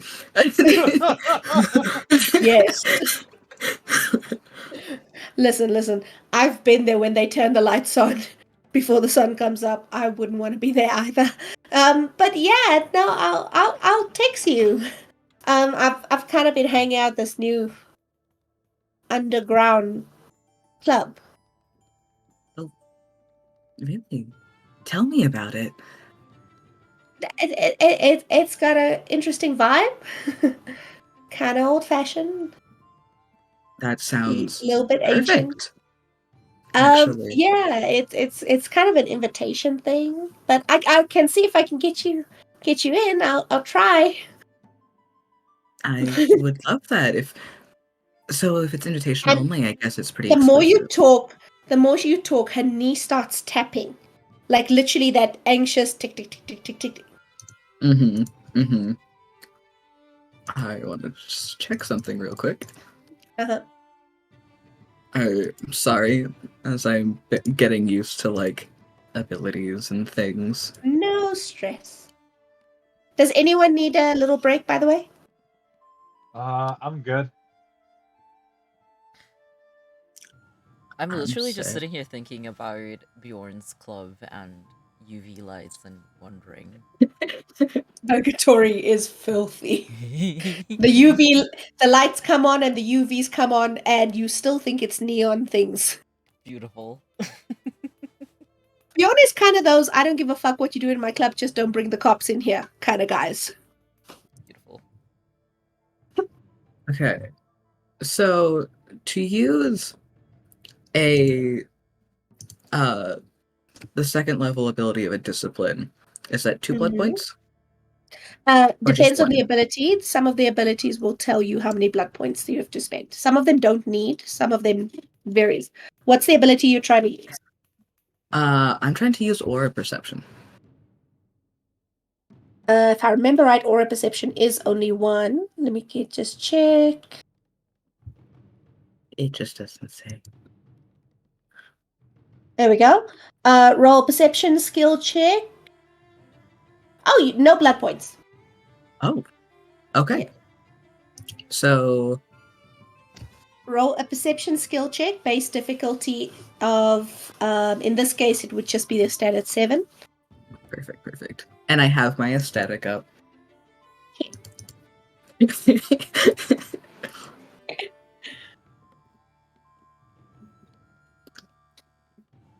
Okay. How many successes did you roll? 3, because I rolled a 10. Ooh, okay, so you notice a lot of stuff. She's got a little bit of fear. She's got the colors in her aura. Like, you literally, for a second when you look, it almost seems like it's pulsing around her and shifting, where auras are normally still. You see a little bit of fear, which is an orange color. You see light green, which is distrustful. You do see vermilion, which is happiness, and a little bit of silver, which is sadness. But what's really weird is these colors are pulsing and shifting and mixing, and they go the negatives, positives, negatives, positives, negatives, positive. And it seems every time her emotions start to go negative, they get pulled in and go back to that blue, that happiness color. You do notice that there are black tendrils very close to her skin, almost dipping into her aura. And now and then, you see this bright mosaic of flashing color, like this absolute kaleidoscope in a micro, like a tiny atom of kaleidoscope, flash brightly and then disappear. Name's getting blinded. Oh shit. Do I know if... No, I see it. Sorry, one thing. It's 1 blood point per round. Okay, so I will just go ahead and take that off. Do I know if Rachel is typically okay with touch? Or if she is a... Yeah, she's a very touchy person. She hugs, she pats. Perfect. She's fine. Then Faine's gonna reach out and, like, put a hand on her arm, kind of where the tendrils are. Just a gentle, comforting hand. I also just wanted to ask, a friend of mine had an altercation with Pasha recently, so I know how things can be, and I just wanted to make sure you were okay. Why wouldn't I be okay? I wasn't there. Where your fingers touch the tendrils, you feel like you're touching the slime at the bottom of a leaking sink that has been leaking for 2 or 3 months. Trying not to pull away. And it still feels a bit sharp. Trying to keep the hand there, just like, okay, this is an interesting feeling. All right, cool. But I just meant earlier, the things seemed a little heated between you two. We've been friends for a while, you know. She knew me when I was still human, so I'm okay. We're friends. We're okay. We're fine.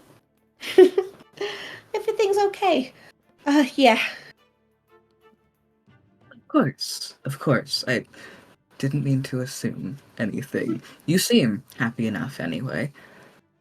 Yeah, no, I'm good. I'm good. Honestly, you seem a little happier than I've seen you. Is it because of this new club you found? They have a pretty good vibe, yeah. They do the whole, the whole Egyptian thing, and it's kind of like it's a really relaxing kind of place, you know. That's really neat. Okay. What else? What draws you to it? How'd you find it? Like, I've really got to get ready for later, but I'll definitely catch up with you. I'll text you, okay? Absolutely. We should get up and meet up to talk about this a little bit more. I'm very happy to see that it's positively affecting you. When you say that, you see a big pulse of fear, and again, this time it gets reined in a little bit, but not a lot, and then it settles. And she's like, yeah, no, I'll definitely do that. I'll see you soon, okay? Yeah. The closest you can get to running without actually running, she does that.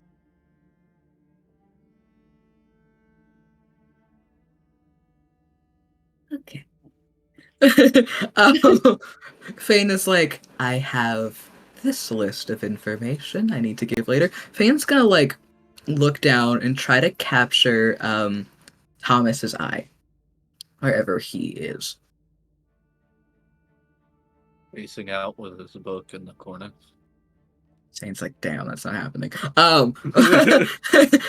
Feign will make his way to Thomas upon seeing that Thomas is reading. It's like, yeah, no, that's not happening. He did his socializing. He had 2 whole conversations. That's a lot. It's a lot. We'll look at Thomas. When we get home or out of here, we should talk. Okay. About About Rachel later. Amongst other things. okay. So we can do that. Good. Just keep an eye on her tonight. There were some interesting, colors. Interesting colors.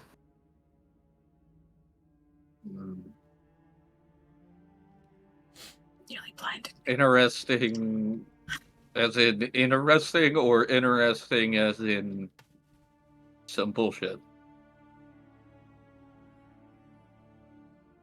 Yes. Good. That's Yeah. my favorite. That's Mhm. I'm sure this will in no way complicate our lives even further. Wonderful. Which is why I don't want to talk about it here. I don't want to complicate our lives in public. And then Feign will head off to find Oliver. While you're doing that, Bellona, roll me a perception check. Perception alertness. Love that. Alright. Bellona. Perception, alertness. Difficulty 8. 2 successes. Okay. That bitch is walking down the stairs and heading for the balcony. Oh shit! Oh boy. Your smile. I mean, Prime getting some time. fresh air sounds great roundabout now.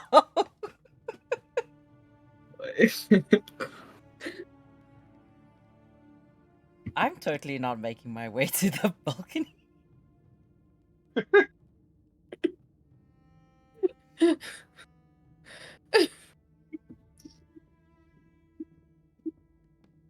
Uh-huh. You get to the balcony. You got 3 successes, right?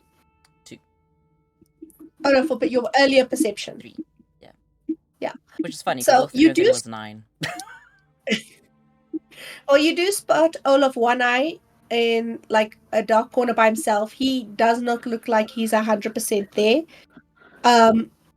He looks like he's a bit dazed, but he's not dazed in a bad way. It's not like something happened to him. It's just like he's in his head. And then on the opposite side of the balcony, you see the gangrel Primogen. He is a black guy. He's got dreadlocks down past his shoulders. He's wearing a tan jacket and he's wearing a button-up shirt. He is known for being a reporter, and he's a fairly, he's a pleasant guy. He's easy to talk to. And then when you look and see, you see Paja is heading to the end of the balcony, and she's standing there taking deep breaths. Not going to do much for her because she doesn't breathe anymore, but she's taking deep breaths.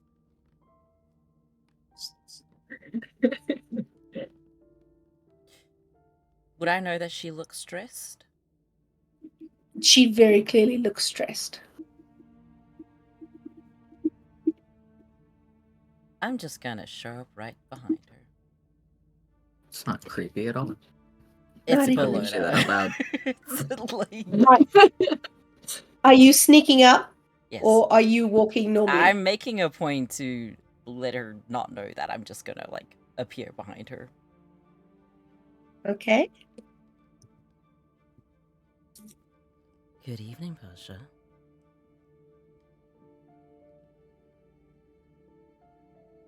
Bellona. I have to say, you're looking...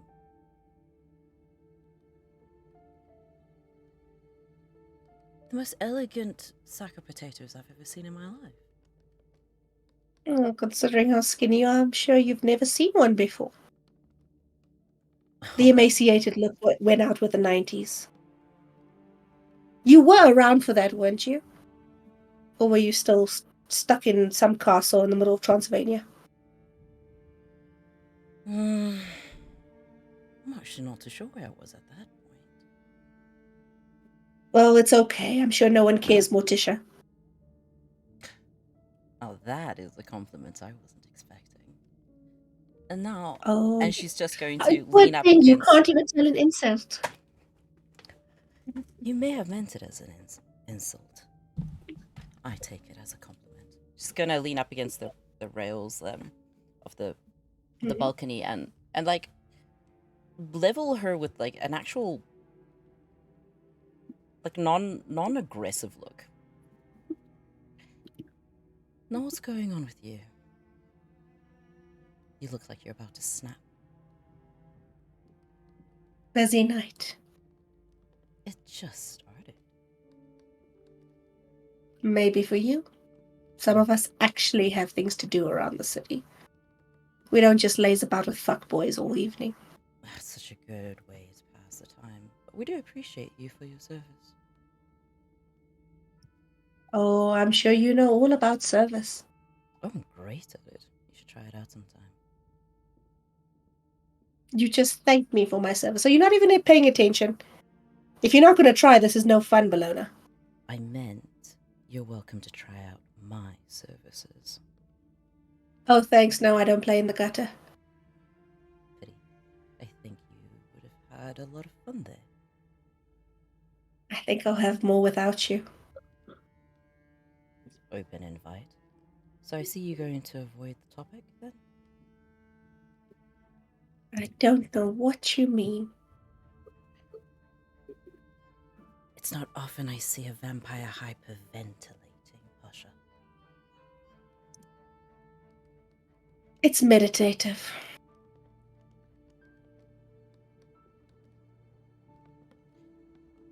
I won't force you to talk about anything you don't want to. But... Look, I got a lot on my plate. I'm supposed to be making sure everything actually runs well in the background, unlike other people who just have to make sure people's drinks stay full.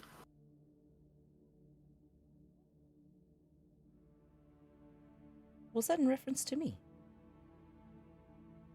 Oh, we both know you more about emptying the cup. Yes. I am. One empty cup to another.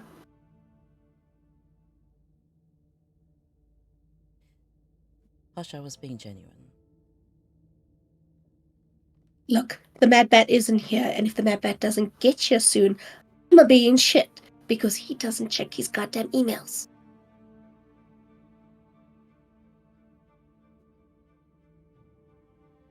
He does seem to prefer letters. I didn't know that at the time. The man has an email address. Why do you have an email address if you don't check the email address? Now, I've got 4 hours for this guy to get here before the prince wasses her behind out of that doorway. So, excuse me if I've got things I'm dealing with right now.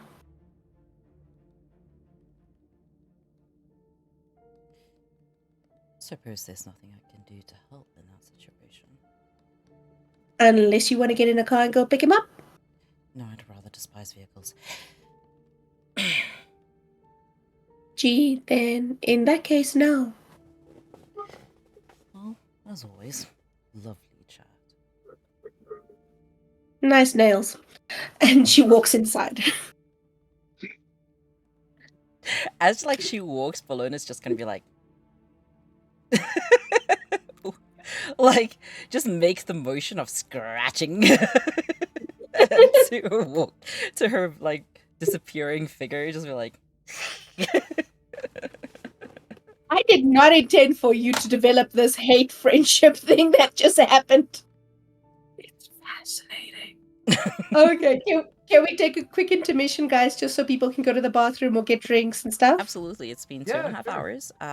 We're going to be at the Be Right Back screen in about 5-10 minutes. We will be right back. For everyone in chat, if you need to sit, if you need to stretch, if you need to water, if you need to empty your bladder, do what you need to do. We will be right back. Bye. Blah.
We're live.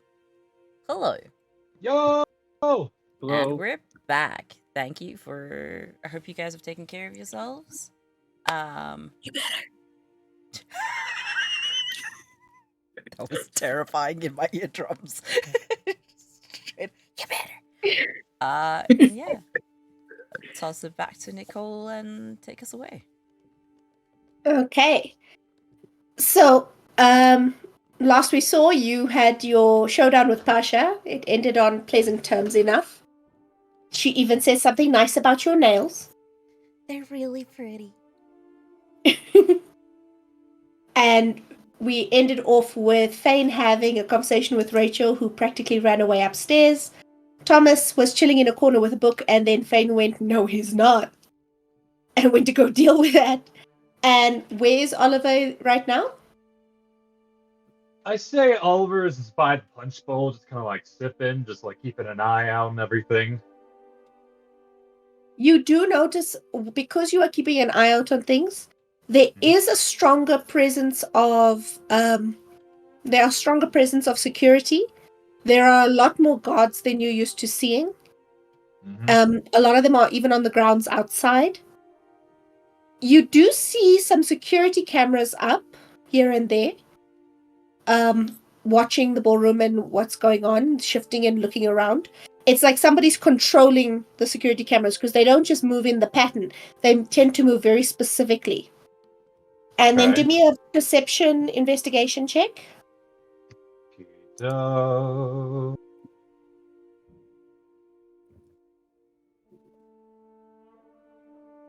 4 successes. Damn. Okay. You notice what no one noticed earlier. The way everyone is positioned and moving around, there are some very interesting divisions. There's almost like there's invisible lines that no one is willing to cross.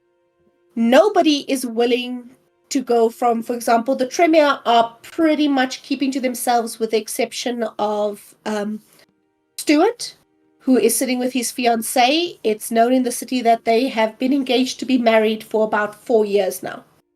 Not long in terms of vampires, but still. Marriage in vampire society is very rare, as you would know, Oliver. You do notice that the Borussia and the Ventru and the Toreador are all chilling. The Nosferatus are very much keeping themselves contained, and what's interesting is none of them are sitting in a vulnerable position. Nobody has their back to the open. Nobody's sitting with a window behind them. They're sitting with eyes on the door. The Nosferatu seem almost tense. Even Toby is here, which is weird, because Toby does not like being in public. He does not like being in the open. He's kind of hiding out in a shadowy corner that the Nosferatu are all occupying. The big thing, though, is the Tremere. The Tremere are talking to no one who is not Tremere, with the exception of Stuart, who is obviously, his fiancée is a Toreador. Her name is, I have forgotten her name. I made so many NPCs so long ago.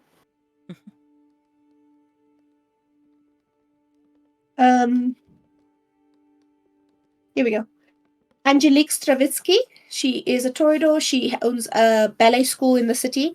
She is engaged to the Harpy. The Harpy is not Stuart. The Harpy is Peter Dorfman. He's a Tremere, and those are the two who have been engaged for 4 or 5 years. With the exception of those two, no Tremere seems to be interacting with anyone else, really. They're all around the Regent, which is the Primogen of the Tremere, and they are keeping to themselves. You also, with 4 successes, you notice the Malkavians are doing their thing. Stephen Norton, who dresses like he is the embodiment of the French thief with a mustache and the suspicious black polo neck, is eyeballing some artwork and statues nearby. Jeffrey Granger's having a conversation with the Ventru Primogen up in the balcony. And Hans Schmidt is there, but wherever he goes, he starts a conversation, people kind of move away from him. He's a nasty kind of individual. He's a German accented man. He is very arrogant. His speciality, everybody knows he does occult research, and even for the American government, he does occult research. And he's a nasty piece of work. He is sexist. He is racist. He is condescending. he is just unpleasant to talk to. So wherever he goes and starts a conversation, people drift off very fast and move away from him. You see a woman with long dark hair having a conversation with the twins, Monica Black and Cynthia Black, who were the previous Prince's childer. They are both looking stunning in black dresses, long black dresses with different patterns and styles. Monica is showing a lot more skin than Cynthia, but Cynthia is looking good as well. And you notice that, well, the person you notice no one else seemed to, is there is a gentleman sitting in a chair with a full view of the room. And he's got this armchair in the middle of a ballroom, like somebody purposely brought this chair for him. And he's very well dressed. He's watching everyone, and when you make contact with him, you notice he's watching you. He's looking at you and he's grinning as he watches you take the room in. Oliver just kind of like cracks his neck, lets out a big sigh, and starts walking over to the guy. As you approach, he actually stands up and he buttons his waistcoat and he fixes himself and he waits for you. Okay, get up to him. Hello there, sir. Hardly a sir, lad. What'd you Marcus. say? I'm hardly a sir. No. Well, pleased to meet you, Oliver. Oliver. What can I do for you? You seem to be kind of interested in me. Oh, I'm just noticing you noticing everybody else. Always find it interesting when eyes are on me. So I return the favor. Can I get an insight check on this guy? You can. I don't trust him. I don't. 2 successes. He has a badge on his lapel. It is Okay. the symbol for the Camarilla. Oh, fuck!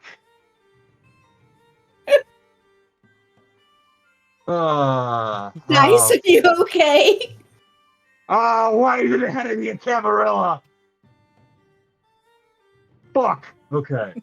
Alright. Does your character get that same reaction of tension? Oliver plays it cool. He Okay. just kind of like swallows down a lump in his throat, like, it's a neat looking badge you got there, buddy. It's standard for Archon to declare themselves as long as they're not on the hunt. Yeah. So, what's a high official like you doing in a place like this? And the prince is being seated. It seemed appropriate to send a representative. For anyone new to Vampire the Masquerade, Sheriff is the prince's policeman. Scourge is the prince's executioner. Archon is the step above both of those. Who Yep. work for the Council of the Camarilla. That's the Council Sheriff. There's only a few of them in the whole world. This is basically the Archon for the USA who's just rocked up. And I'm talking to him. Fuck In me. the most beautiful outfit ever. Yes. Oh God. All right. Well, my name is Oliver. It's a You pleasure to said- meet you. You Yes, said, I- yes. I've I'm already Marcus. said. Yes, pleased to meet you, Marcus. So, Marcus, do you know anything about the werewolves being here last week? Now, if I did, and if I told you, what would you do with that? I'm just somebody who just wants to like help out people. I started that way too. I was gonna say something, but I swallowed my tongue. I don't want to fuck this up. Do it! Do it!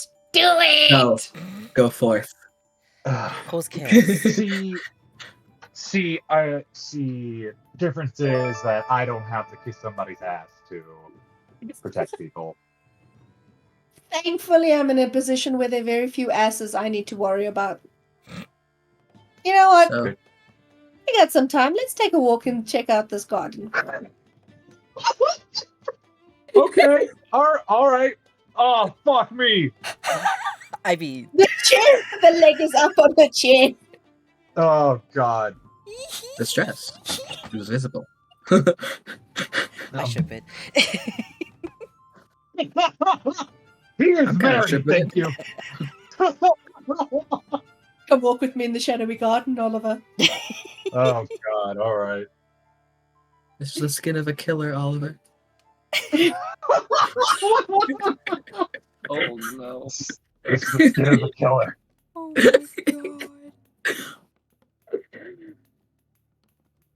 So he takes you for a promenade around the moonlit garden paths, but nothing untoward happens to your gentlemanliness. As you guys are walking, he strolls and he checks over his shoulder a few times, and for a second you see his eyes glow and he looks around again. He takes a double look at the doorway you guys were looking specifically at the Toreador Primogen and his partner, and his eyebrows lift a little bit, then he puts them down and he goes a little bit further. Let's get out of hearing range, shall we? All right, can do. So I'm just like, I got like both hands in my pockets, kind of like balled up in this just in case. There Your is weapon.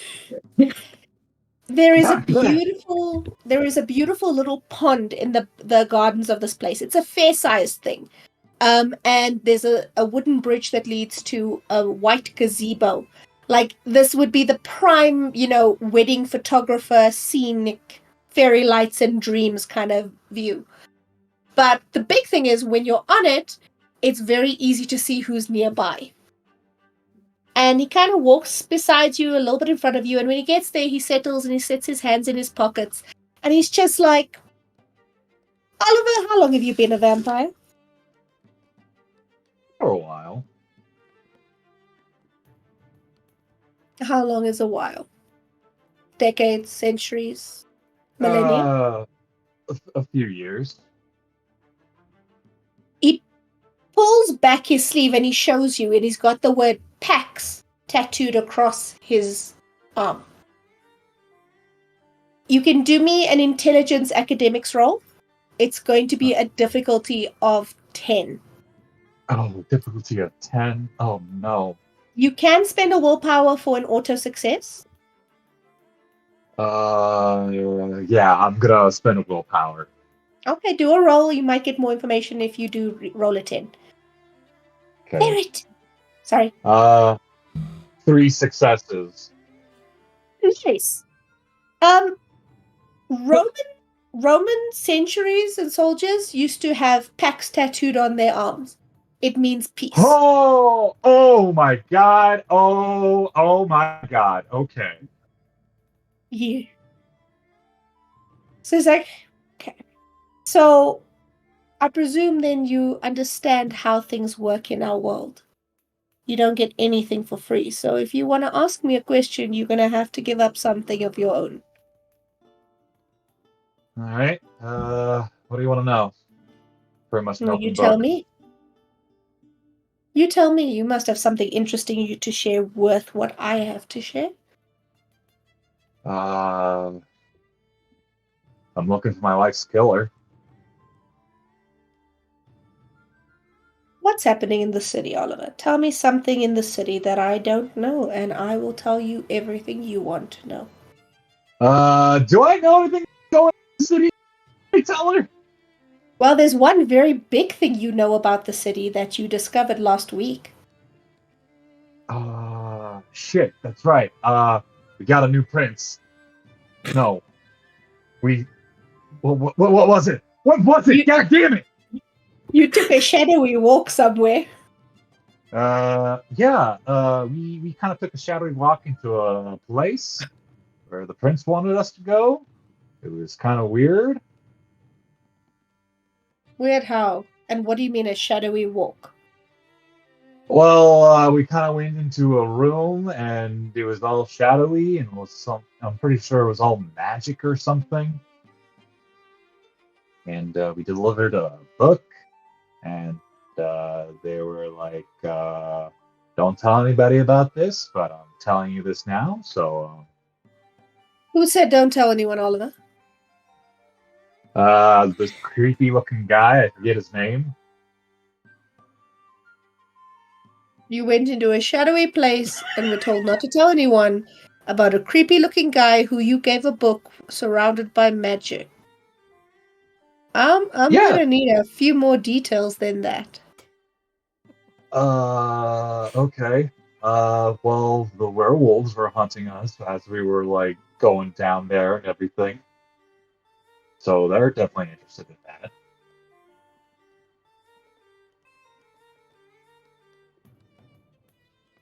All 5 werewolves were dispatched to the museum. What do you mean they were hunting you? I mean, fuck. Look, it's been a long week. I kind of forget some details and everything and all that. Tell you what, Oliver. And he takes out a card and he hands you a card. My offer will still stand. When you remember those details, we can have another talk. Can I roll a history check to remember more details real quick? You can roll a straight intelligence to remember some details. Alright, cool.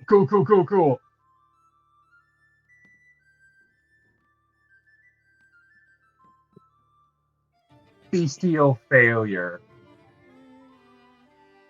Oh yeah, no, you're pretty sure the werewolves were stalking you in the library, and that book had some weird symbols on the front of the book. Yeah, the book had some weird symbols on it and everything. Fuck, I can't remember anything right now. Oliver's eyes kind of like get dilated a little bit as he's just like, Oliver, breathe. There is no time limit on this offer. Okay. There's no time limit on this offer. You seem like a straightforward guy, and give me a call when you want to chat. Yeah, no problem. We'll definitely chat with you. Definitely. My deal stands, Oliver. You give me something I don't know about the city, I'll answer your questions. You have my word. Okay. You have a good day. Why don't you head back on inside? Okay. We'll do. I'm gonna head back inside. And what's the vibe? Is everyone staring at me, or after like talking to? When you walked out with this man, a couple people were eyeballing you. When you walk in, most people don't seem to care anymore, but the Primogen are watching you come back in. The Scourge is watching you come back. Not the Scourge, sorry, the Sheriff is watching you come back in. Like, a couple of people are just like... He's just going to adjust his pants and say, he liked the pants. I'm dying to have Bellona be next door going, why the fuck wouldn't he? I was about to be like, you know what they do in Rome.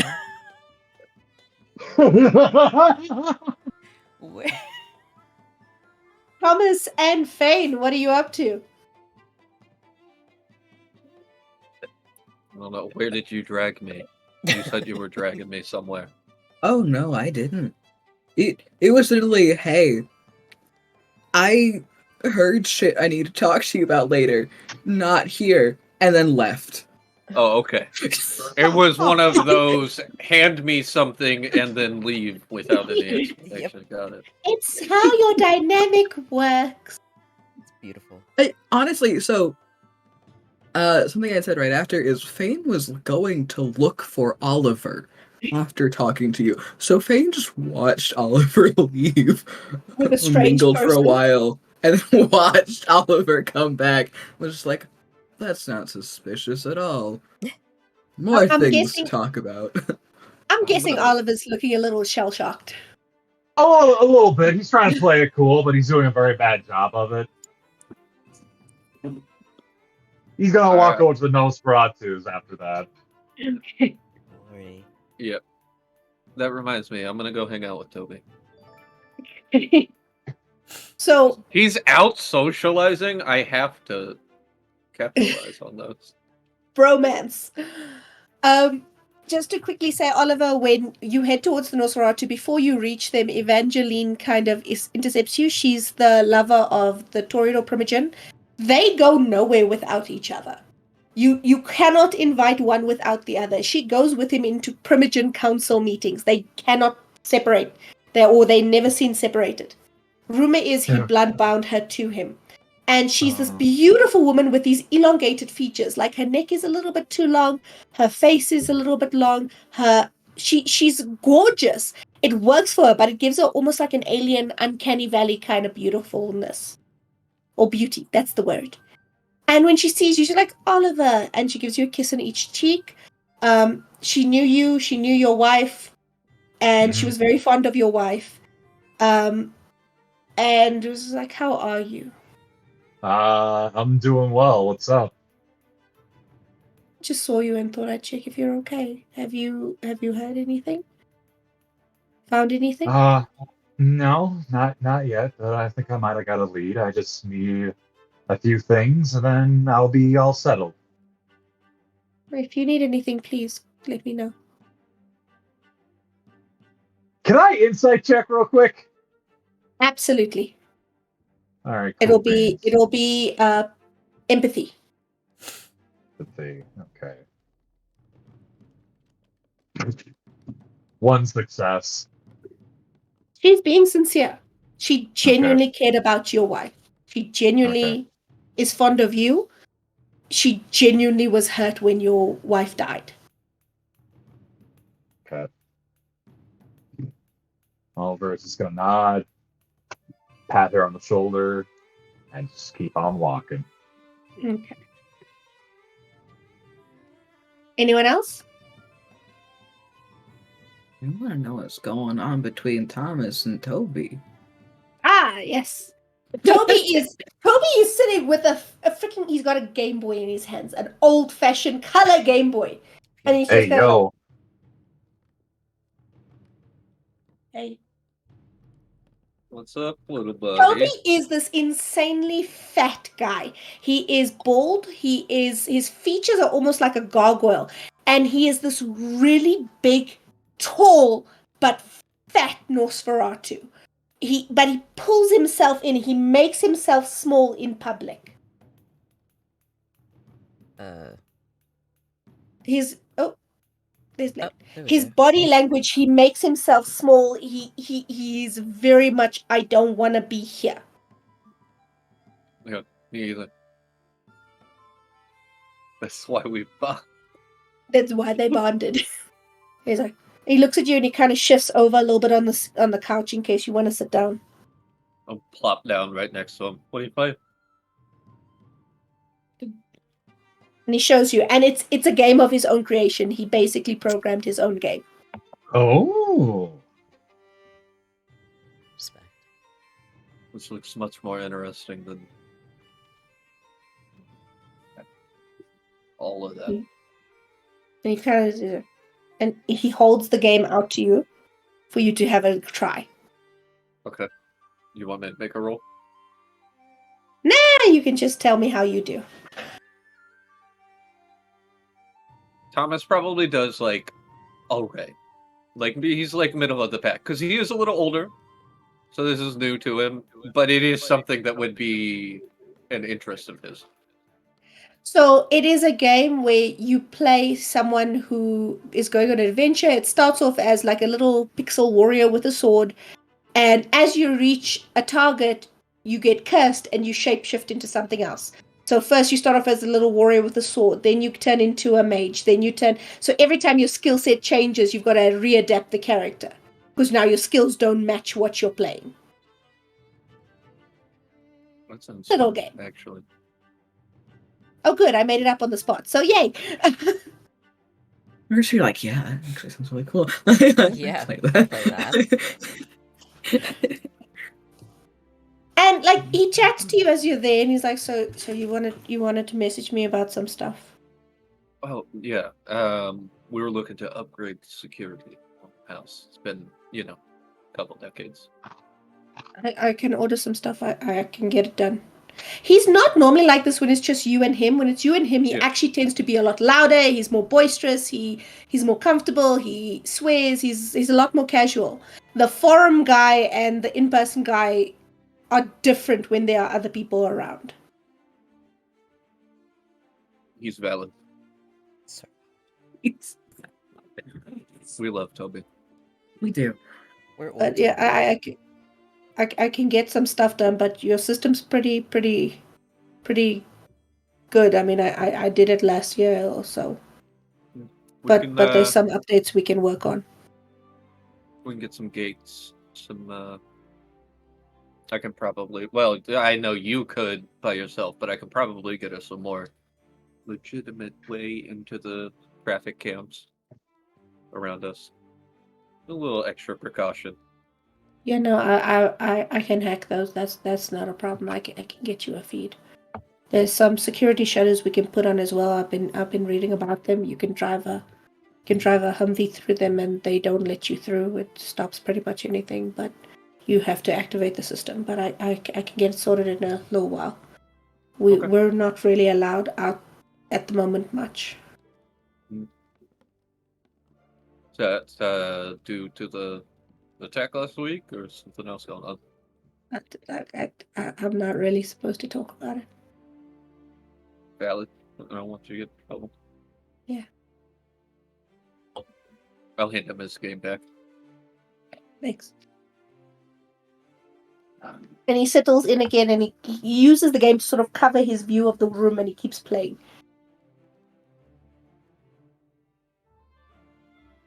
I love Toby so much. He's a poor, awkward little potato. love him. Deserves the world. Okay. So time passes. You guys mingle. You do your thing. Oliver gets welcomed by most of the Nosferatu. There are a couple of ones who just kind of side-eye him and don't pay much attention. But 90% of them are just like chill with him. They talk to him. No issues. You do get a vibe. Something is going on. One now and then someone will start saying something to you and then get an elbow in the waist, and then they kind of look at each other and stop. There is one unfamiliar Nosferatu who's kind of chilling there. He kind of looks very gaunt.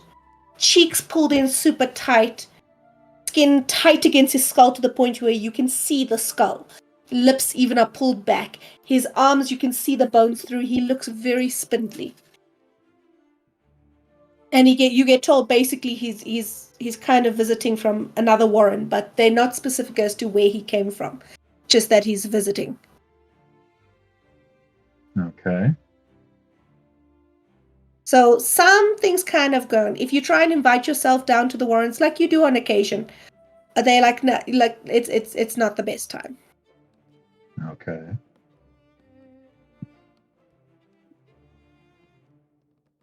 Oliver's gonna go up to him and just kind of say, "Do we have a problem?"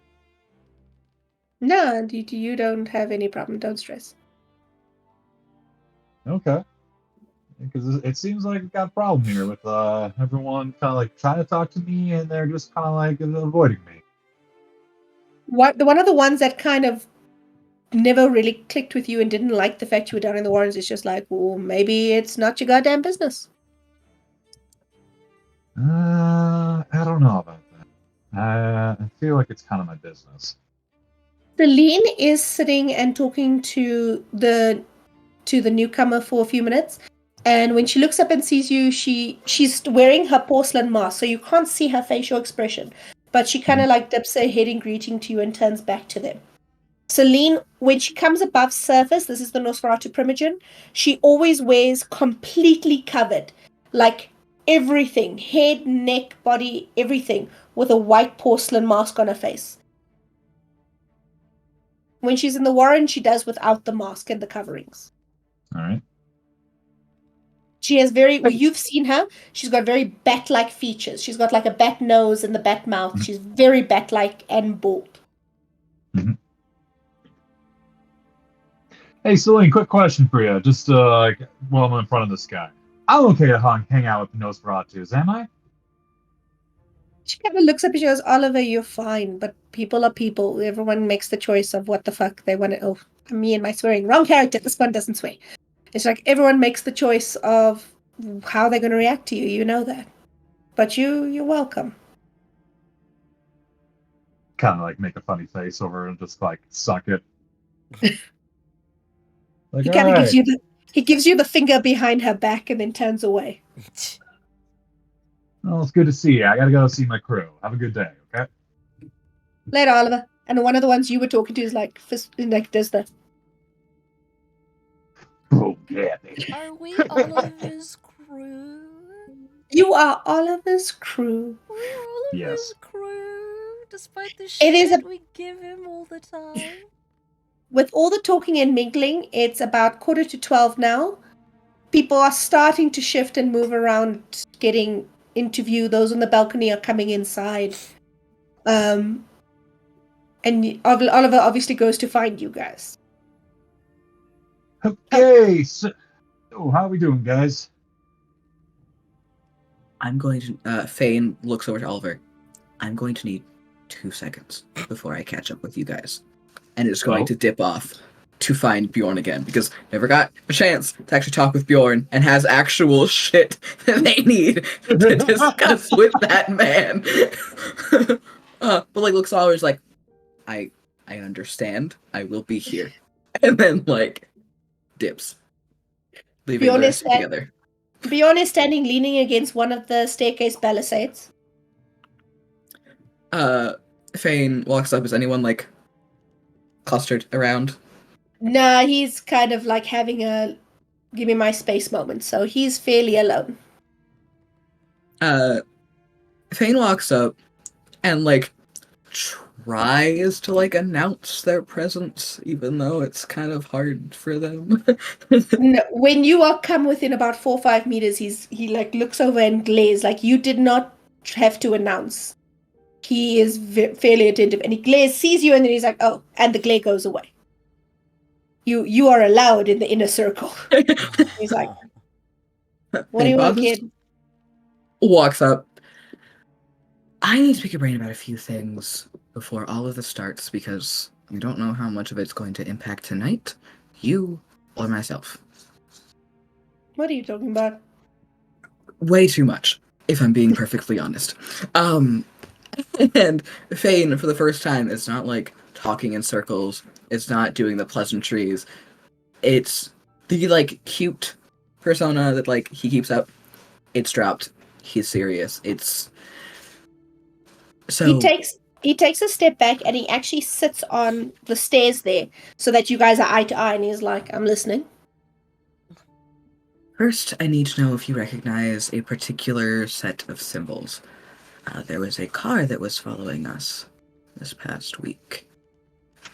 Blue and What do they gold's look the like? pattern. Tinted windows. I'm trying to remember what the pattern was. Me as a player. It was a very Egyptian pattern. It was hieroglyphics. Cool. Yeah, it was hieroglyphics. And on top of that, and gonna look around to make sure there's no like prying eyes or ears. Well, prying ears more so than eyes. Doesn't really care about who's fucking watching them. On top of that, speaking of Egyptian, I got a chance to speak with Rachel earlier. And apparently there is a nice new club in town that has a theme similar. And not only that, but her emotions were all over the place and yet incredibly controlled. Look, Rachel isn't the most controlled person, and nothing's opened up. There's no new club. Hasn't been for about 9 months now. The last place it opened up. What do you think my problem is? She called it ancient. Had the ancient vibe about it, old-timey. And when I say her emotions were controlled, I don't think she was controlling them. They seemed to control on their own, and then that's not to mention the slimy black tendrils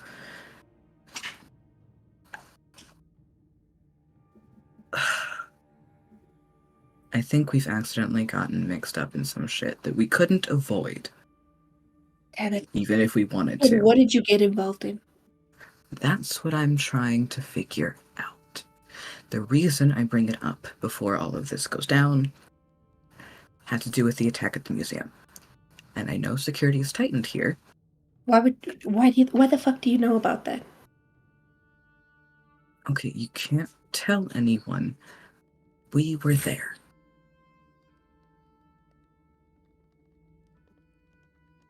I think Nicole froze. Yeah. That is Oh, the God. best face to freeze at, though. That is a great face to That freeze is at. Bjorn energy to the hoo-ha. I'm Yep. going to WhatsApp her real quick. I'm starting to suspect she might have accidentally hit load shedding again, which means she has no electricity. Let's just see what's happening. Okay. That is all good. Yeah. Honestly, what a place to end the stream, though. Yeah. Oh, she's just staring really intently. Really trying to, Really? portray that message.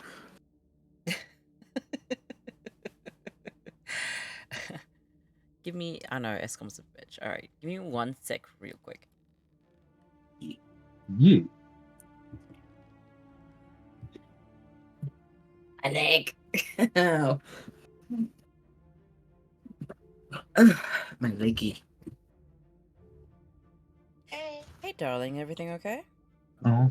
Oh, Yeah, we weren't supposed to have We will load shedding see. until 4 in the morning. Who's gonna become? So I'm just getting the laptop quickly. I know when Okay. Blaine turned off his camera, I was a storyteller for a second. That was cool. What do you want to do, Storyteller? Alright, so... Now I don't exist. Update, Nicole did hit load shedding. It was unscheduled load shedding, which means, like, this was not in the schedule. This is just, surprise, you have no electricity. She's going to get on her laptop now, and we'll be right back. So we're going to go to the be right back screen, and when she's back, we will be back. Sorry to everyone, South Africa sucks. Be right back. Yeah.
We're live. Welcome back. We now have all of us back together. Apologies for that, and back to the game. So, shit, kid, what have you gotten yourself involved in? That's what I'm currently trying to figure out. Yeah, so the reason I bring this up is we were at the museum when the attack happened. You got out okay? Well, you got out okay. You're obviously sitting here, but what the fuck were you doing at the museum? We were invited to that meeting. That meeting was for us. Listen. Okay, draw whatever you remember of those symbols down for me. I'll see what I can find out. I will get them to you later, not tonight. Too many unknowns. I don't know what's going to happen tonight. Just stop by the club in a couple nights. Give it to me then. I can do that. I'll also gather whatever details that the rest can remember. They might be more reliable than me, but just keep an eye out tonight. Keep an eye on your people. I don't know how this is going to go down. Look, I'll reserve a room. Let me know which night you want to come, and we can sit and have a chat. Sounds good. This is not a good time for you to get involved in what's going on in the city. No, it's not. Don't you want to just take a trip to Milan or somewhere, those fashion places, and just stay the hell out of these things? I don't think I have a choice. When we talk in private and I tell you who's involved, you'll understand. And then Feign will stand up and will like shake it off, get all chipper, all cheery, and it's like, all right, I will see you after everything goes down. Mm-hmm. And we'll... I got a headache. Concern. You are a living headache. Feign will lean in, give like Bjorn a small like forehead kiss, and then we'll bounce off.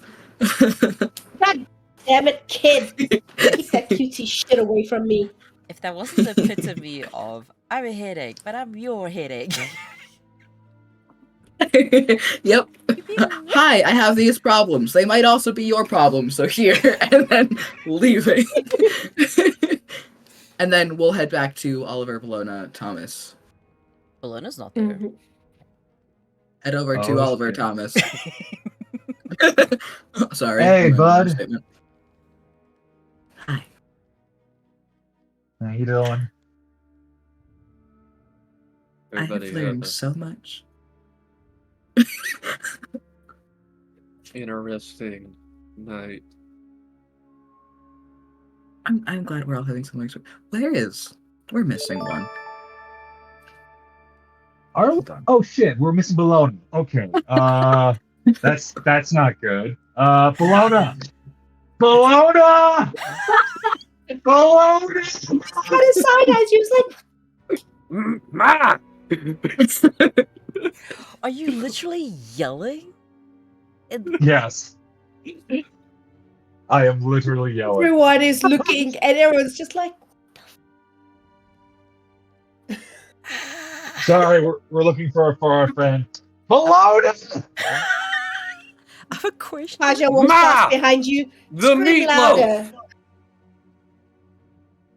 I have a question. It's Can I hear really- from the balcony?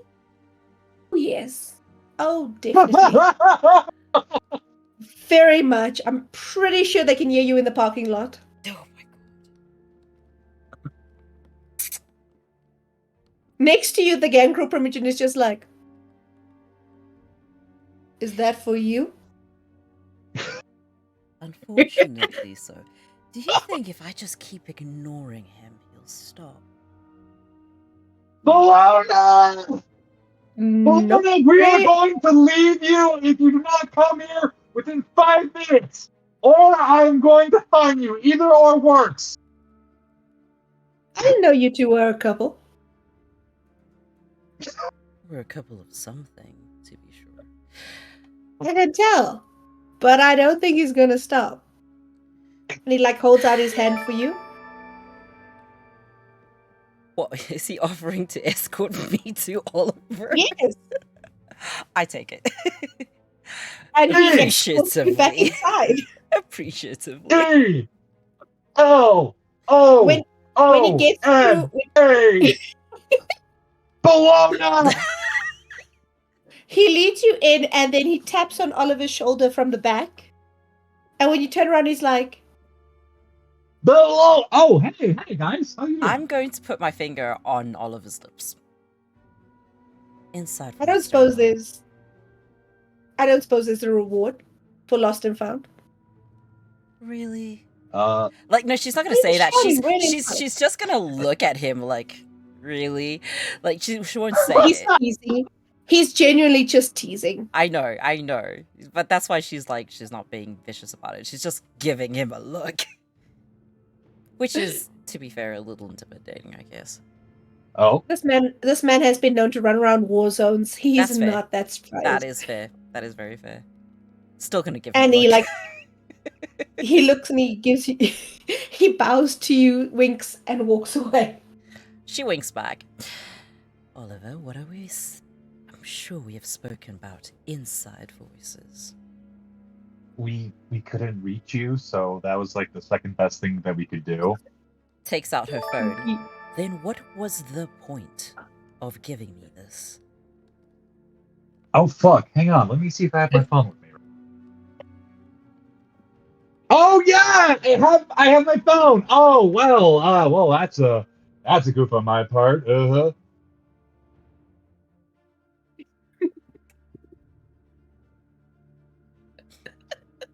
Next time you have the urge to yell for me like I am some stray pup, please consider calling me. And then, just lifts up the phone.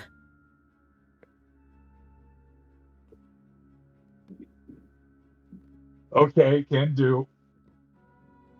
Thank you. I would really appreciate it. She's smiling, but her eyes are not. Mommy's angry. I'm in trouble. Oliver is going through it today. Yeah. I'm in trouble. This whole session has just been Oliver getting into trouble. The next 3 days is just gonna be me taking Oliver to the dive bar to cheer him up. This is Nobody wants me. That is Oliver's Like therapy you? session.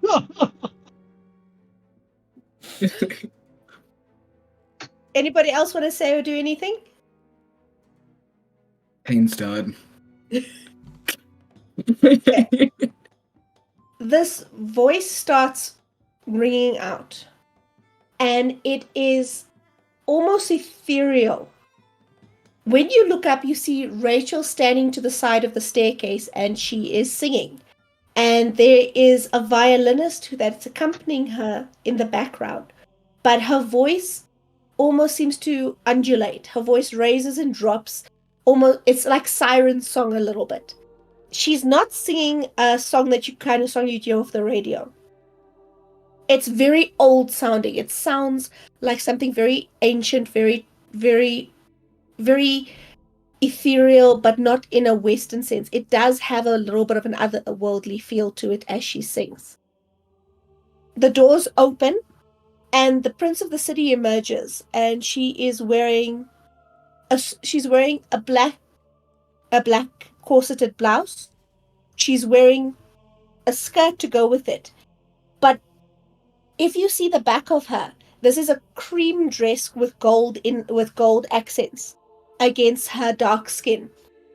But the entire back, from the top to the train of the dress, has corseted strings pulled in tight and molded to her figure.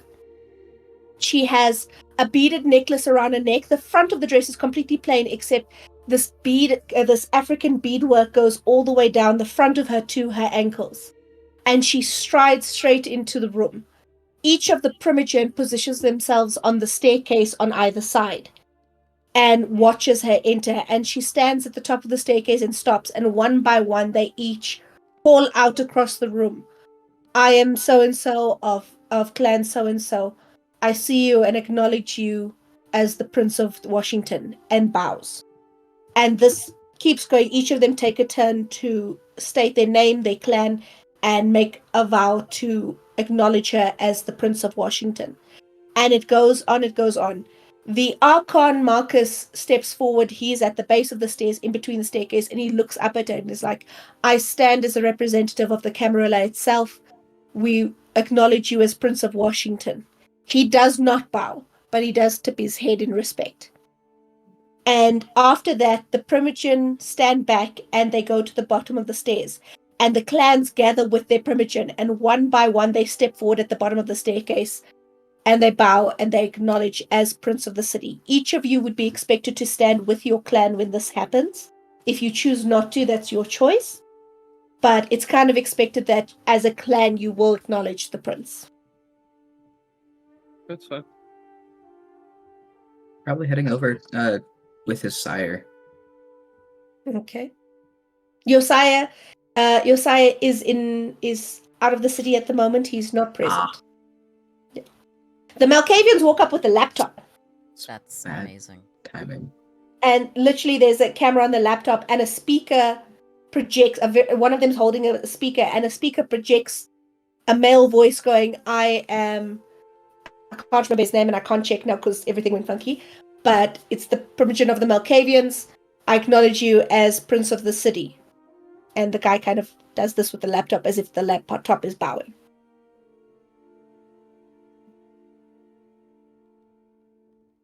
Entertaining, to say the least.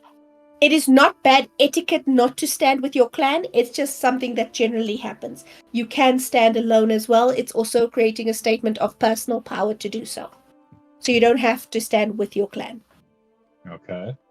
So his name is Scott. Scott, thank you. I got you. Yeah, I'll stand over with the toreadors. I don't Okay. fucking look like I belong anywhere else anyway. I'll go stand. Bellona Waylon. stands by herself. Wait, sorry, I'm taking it back. Josiah would definitely make sure he's here for this because it was a prior invitation. Sorry, he is standing with you. That's why it was like, this is an interesting event for this man to miss. No, he's definitely there with you. He arrived fashionably late just before everything started. Cool. I'm gonna just kind of like awkwardly waddle with all the other Brujas, just kind of like nod and just be like, yo, what's up? Do you vow to acknowledge them as Prince of Pretoria? And Prince of Washington? I was like, of where? I had a flashback to a game. I had a flashback to a different game. Interesting. Wow, that was a bit of a space jump. Do you acknowledge her as Prince of Washington, D.C., though? Mm-hmm. Yeah. Okay. Bellona? Oh yeah, she does. But she doesn't stand with any Okay. clan. Okay. And once this happens, she steps forward and she looks out at the whole clan. She pauses very dramatically. It's this moment of silence that she looks out and goes. When she steps forward, you guys are close enough now that you've gone forward to bow to notice. There are still claw marks on her neck. It almost looked like her neck was almost ripped out, but it's healing. And it's being hidden by the beaded necklace. But when she stands forward, you can see the underneath just here. And you can actually make out the claw marks are still there and still pretty damn deep. But there was an attempt made to hide them. And she goes, I am standing before you as your new prince. I make an oath to serve the city and its kindred. We stand here together. We will survive together. And we will raise Washington up to the greatest city we can make it while loyal to the Camarilla. I accept your acknowledgements and I accept my place as the prince of your city. With that, the singing closes off, and she also steps forward. She murmurs something. You presume it's the accepting you as the prince of the city, because she was singing when the vows were happening. Mhm. And with that, everybody's kind of like breathes, and there's this moment of stillness, and then the talking starts again. Everyone starts relaxing. The prince has been acknowledged. Washington has a prince again. I'm gonna take a picture. Can I have... You're welcome to take a picture. Can I have an... this will be a wits investigation. From everyone? Anyone who wants to make it. This is to notice something. Okay. Wits and investigation. Yep. Yes. Before that, I got 3 on that picture. Slightly better. Hey, you took a very good picture. You have her regally standing before the crowd in front of you. 1, 2. No success isn't a 1. Oh, Ooh, your sire is there, and he brought you a scarf. He brought you this most beautiful handcrafted Appalachian scarf. You are he is literally like, you look amazing. Your outfit looks amazing. Oh, I love what you did, and you perfection. You just look perfection today. He is gushing at you at the moment. The praise, the new item. It's also distracting and like beaming, happy. They're good. They don't see shit. You and everyone else. That's 3 successes. 2. Okay. 2 successes. For 2 successes, all 3 of you pick up that the twins are standing to the side. They did bow and they acknowledge with the Ventru, and they look very unhappy, but they did vow and acknowledge. The 2, you also notice the Scourge followed behind her, and he did not do the vow in front of the crowd, but he had been back scenes with her for a while. But he emerges, he's only got 1 of his attaches with him. Normally he has 2. The guy who looks like he's a giant football player is missing. Only the older black guy, Rocco, is there. And then for Blaine and Thomas, the woman did not do the vow. And the woman with the long black hair that was talking to the twins. And when you look around, she's nowhere to be seen. After about half an hour, she's there in the crowd again. But when the vows were happening, she was nowhere to be seen, nowhere nearby. And when you later look at your picture with your 4 successes, she was not in the crowd at all. Neither was the strange Nosferatu. They're not in the picture you took. So they were not there. Huh. I have a question. Mm-hmm. The mad vampire, Yes. was he there? Did he show No, up? he never arrived. Oops. He did not arrive. Oh no. Because she would have been like, she would know of the situation and would have kept her eye out to see if he'd shown up. Okay. No, he didn't come. And anyone standing near the Malkavians, it is kind of like a kind of tense moment, especially from Thomas. You would know him as your psychologist, the doctor. They are all sitting there going, they're not saying, where is he? They're looking at each other and going, something is wrong. With absolute certainty.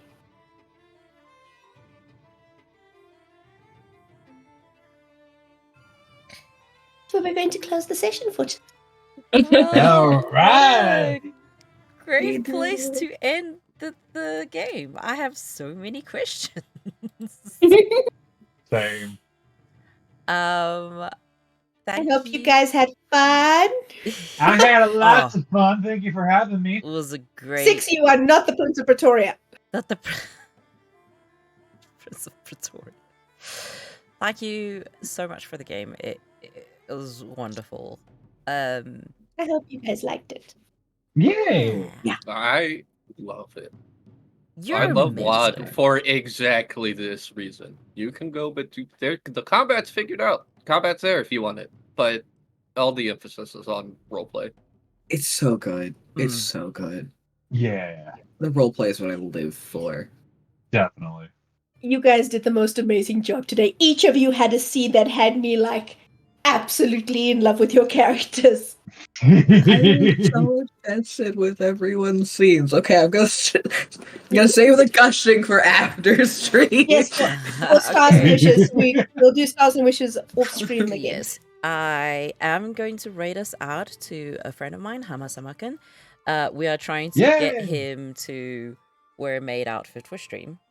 But yeah, now he's just hanging out, chilling, and I think that is a great place to dump the lot of you, to decompress, enjoy, have some fun vibes after the wonderful low-key stress that is Vampire the Masquerade Endless Nights. Thank you, Nicole. Thank you for joining us. Thank you for being here. I will try get this VOD up onto the YouTubes as soon as possible. And yeah, see you next week. Bye. Bye. Bye.